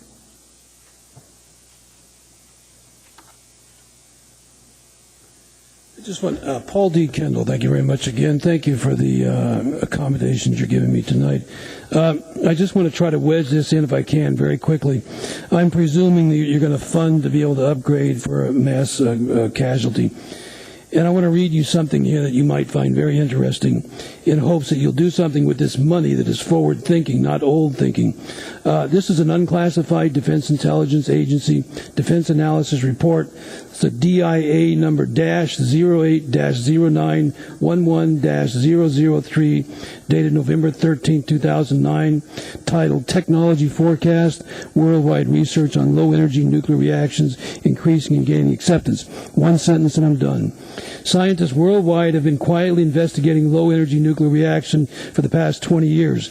Researchers in this controversial field are now claiming paradigm-shifting results, including generation of large amounts of excess heat, nuclear activity, and transmutation of elements. I'll stop there.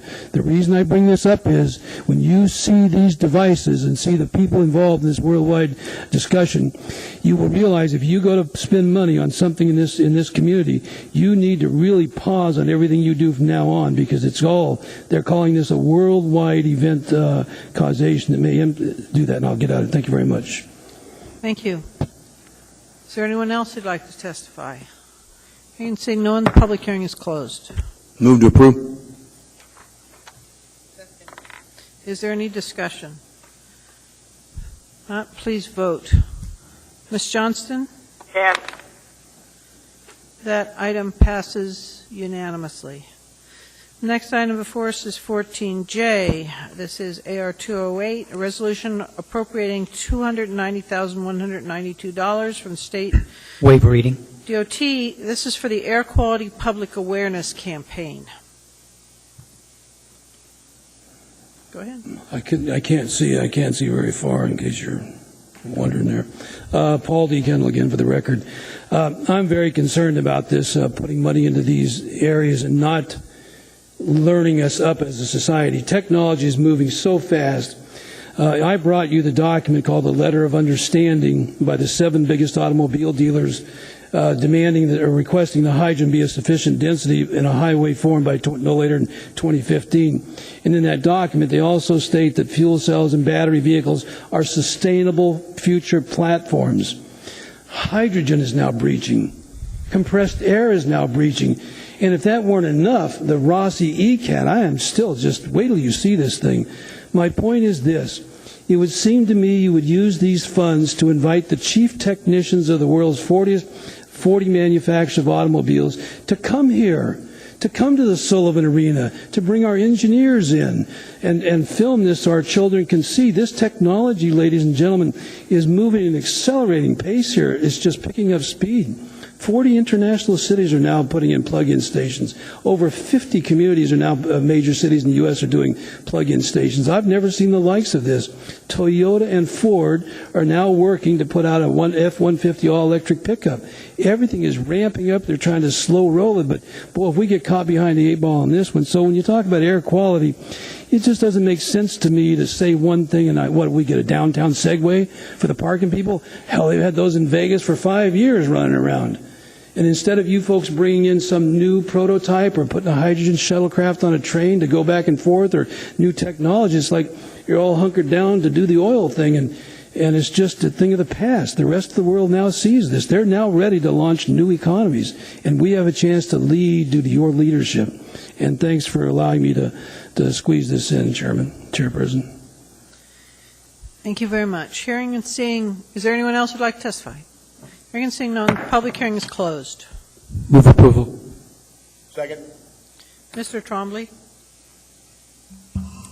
Yeah, just because we can accept, just because the state's willing to give us money doesn't mean we should accept it.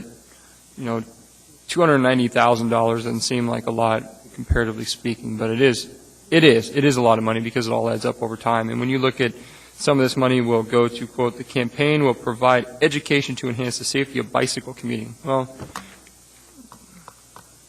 it's winter majority of the time here in this state, and I enjoy biking to work in the summertime. I don't need a program to tell me how to bike safely.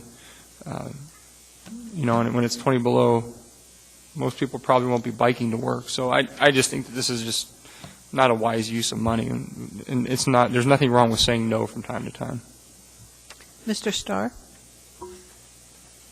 Yeah, and my disclaimer was I'm asking my questions now. But Mr. Vacalis, is this tied to our requirement on the state IM program on part of our EPA requirements as the IM program would mandate us?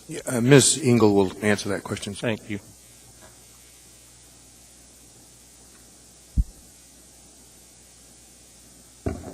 Through the chair, Mr. Starr, I do not believe it's tied to IM. I do believe it's tied overall with AMATs and requirements about federal highway money that we get and certain requirements to educate in conjunction with leveraging those funds.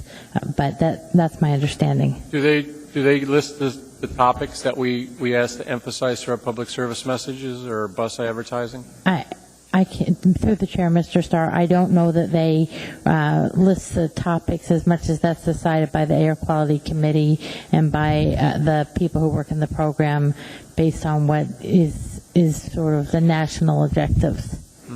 Well, I know the plug at 20 has been pretty successful from a couple perspectives, but you know, one of the communications that we learned about was that folks that sit their car outside and let it warm up for a while are actually polluting more than if they just got in it and drove to their next stop. And so I'm looking at those advertisement messages. I've seen the plug at 20 messages are good, but we're setting a false sense that our air quality is helped by the plug at 20 when in fact sitting there, even a brand new car pollutes more in the first minute and a half than it would all day. And through the chair, Mr. Starr, I can certainly take back to my staff to look at other alternative messages and see what the possibilities of those are. It's your department. I don't mind, giving the money, but if it's just, the same 5-year-old message that talks about that. My last question would be actually the block heater timers and some of the other programs that we've had in the past. Can we use this money for direct, we had a couple of those programs that were very successful. Right. Through the chair, Mr. Starr, I believe there is money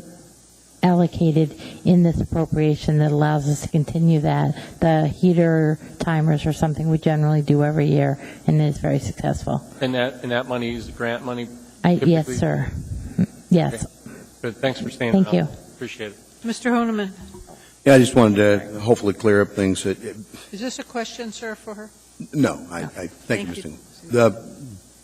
Basically, education and information. I mean, Abate of Alaska spends an enormous amount of money that they raise through grants and other revenue sources, and they spend a lot of money trying to remind people to watch out for motorcycles, and they do it in different fronts. It's pretty costly. The other thing is bicyclists. We just did a whole rewrite on the Chapter 9. It still should be coming forth pretty soon. A lot of it was some substantial changes on the bike laws, and one of the biggest discussions was trying to educate not just the drivers with four wheels, but also to educate these people on the bicycles of the new laws and how to prevent and reduce the amount of bike, vehicle, pedestrian collisions and the injuries as a result of it. So it's federal or federal state money passed through, and it is what it is. It costs a lot of money to put out immediate information, and if you don't spend the money up front to do education and information, then you'll be picking them up on the other side of it in response and trying to catch it from the community as to why you didn't say or do more. And so it may seem like it doesn't make a whole lot of sense to you sitting here now tonight, but it's kind of a long-range strategy, and it's almost like cutting your nose off if you're not thinking that's helpful. So thank you. Ms. Drummond. Thank you, Madam Chair. It seems to me that just last week we heard a report from the administration that vehicle collisions in several categories were down. The only one that was up was bicycle vehicle collisions. I think there's some serious education needed in this town, both on the part of bike riders and vehicle drivers, in order to recognize that each other has a right-of-way on the road and how to deal with each other. I'd rather not wait until people get killed, as we've had several fatalities this last year on bicycles. I think this is a good use of the money, and I would approve it. Thank you. Seeing no one else in queue, please vote. Feed into submission. Ms. Johnston? Yes, as a bicyclist. Fine. That matter passes unanimously. We are now at We are now at 14K. This is AR 213, resolution of the municipality appropriating $1,249,664 from the State of Alaska Department of Health Waive reading. to provide the Women, Infants, and Children Supplemental Nutrition Services. If you'd like to speak on that, come forward. Paul D. Kendall, and thanks again for the accommodation. At the next one, I think I'm going to read one paragraph. You have to hear this out of a military document.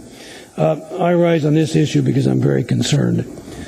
I'm not sure I know how to approach this, but let's all be cautious in doing this. But, you know, I don't know how to explain this to you. I'm concerned about our male fathers' roles in the families here.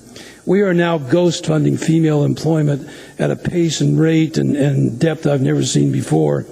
Unfortunately, it appears most of those females are what they want to do is they want to separate themselves from the patriarchal role of the male.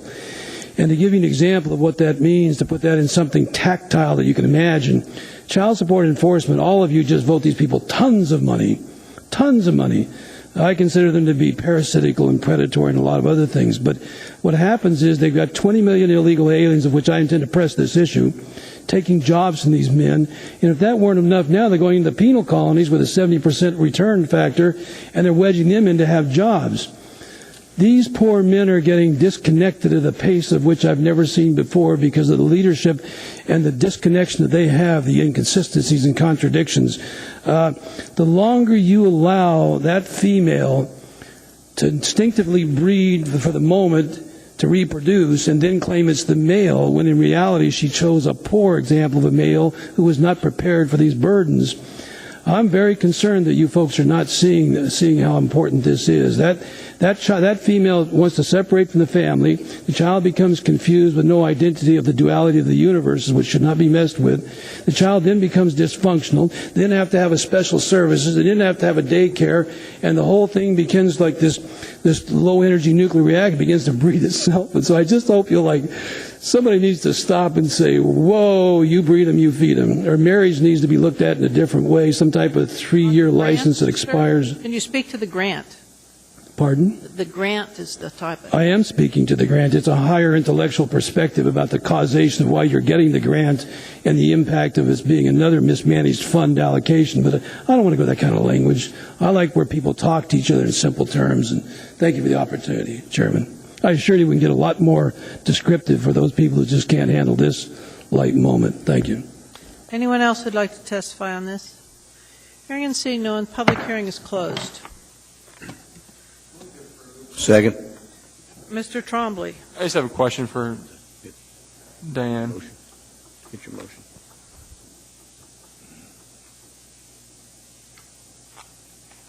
I'm sure I'll get beat into submission on this one too. I'm voting yes, just FYI before anybody hits the speak button. My question for you is this: of the $1.2 million that we're accepting, I did the math. Basically, $1 million of it goes to labor, benefits, and workman's comp. And is there any way to reduce that cost so that money actually gets out into the community where it's needed most? Through the chair, Mr. Trombley, the way the WIC program is administered is that we have staff that consists of the counselors, people who process the applications, and the people who counsel. And then the state separately we issue the voucher, but that's paid at a separate pot of money from the state. So this is the cost of running the program in terms of having the staffing and the administrative overhead. And then the state has many millions, over $20 million, I believe, that goes out through the vouchers. Okay, thank you. Mm-hmm. Mr. Trainee. Just, Madam Chair, I hope the body approves this. We have a lot in the military that use WIC to fulfill the needs of the children that qualify for WIC. So any amount of money we can get from the federal government to keep this program going, I would encourage you to vote for it. Only wish there was more. Mr. Flynn. Just a note, Madam Chair, the only thing disconnecting me from my children at the moment is this meeting. So. Thank you. I appreciate the levity, but let's get our business done, folks. At this point, there's no one else in queue. Please vote. Ms. Johnston. Yes. Oh. That item passes unanimously. The next item before us is 14L, AR 211, a resolution accepting State of Alaska matching municipal grant from Senate Bill 46 in the amount of $466,921 to be applied toward the Asplund Wastewater Treatment Facility Disinfection Upgrade Project, accompanied by AM 43. Anyone who'd like to speak to this, please come forward.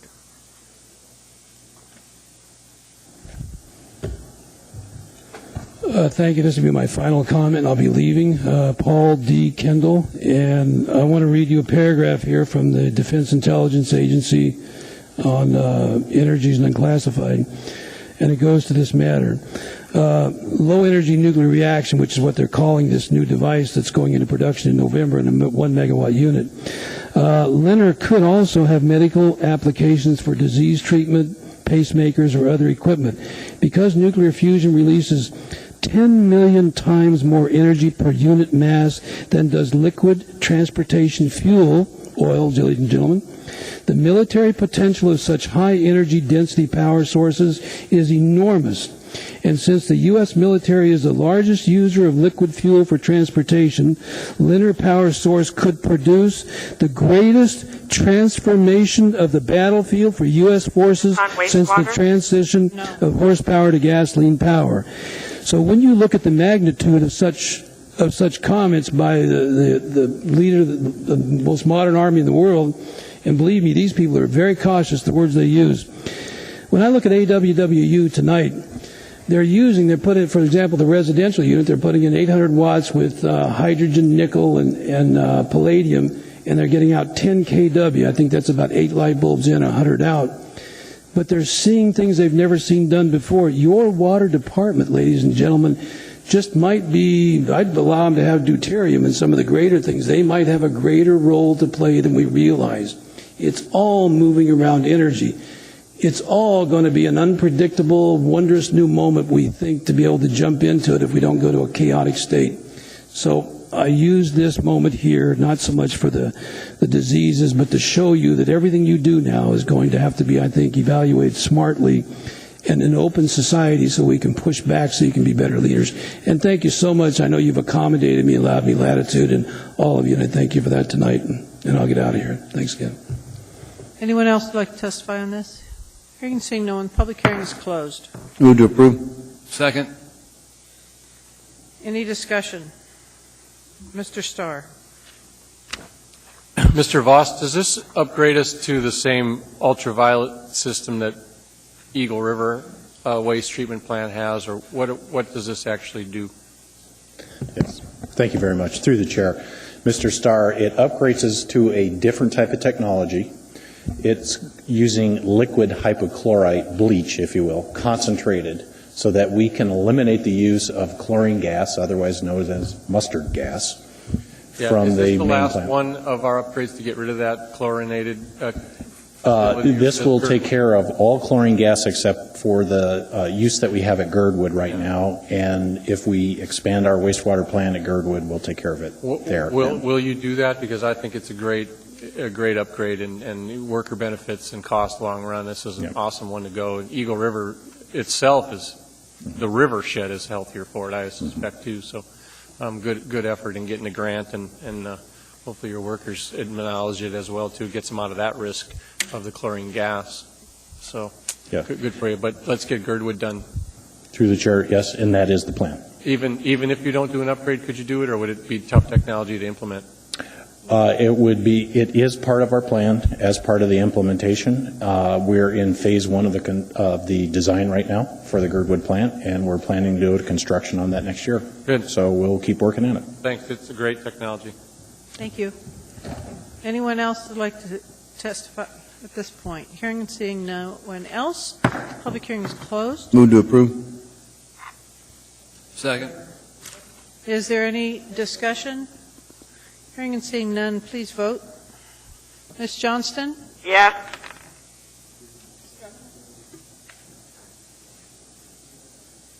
That is approved unanimously.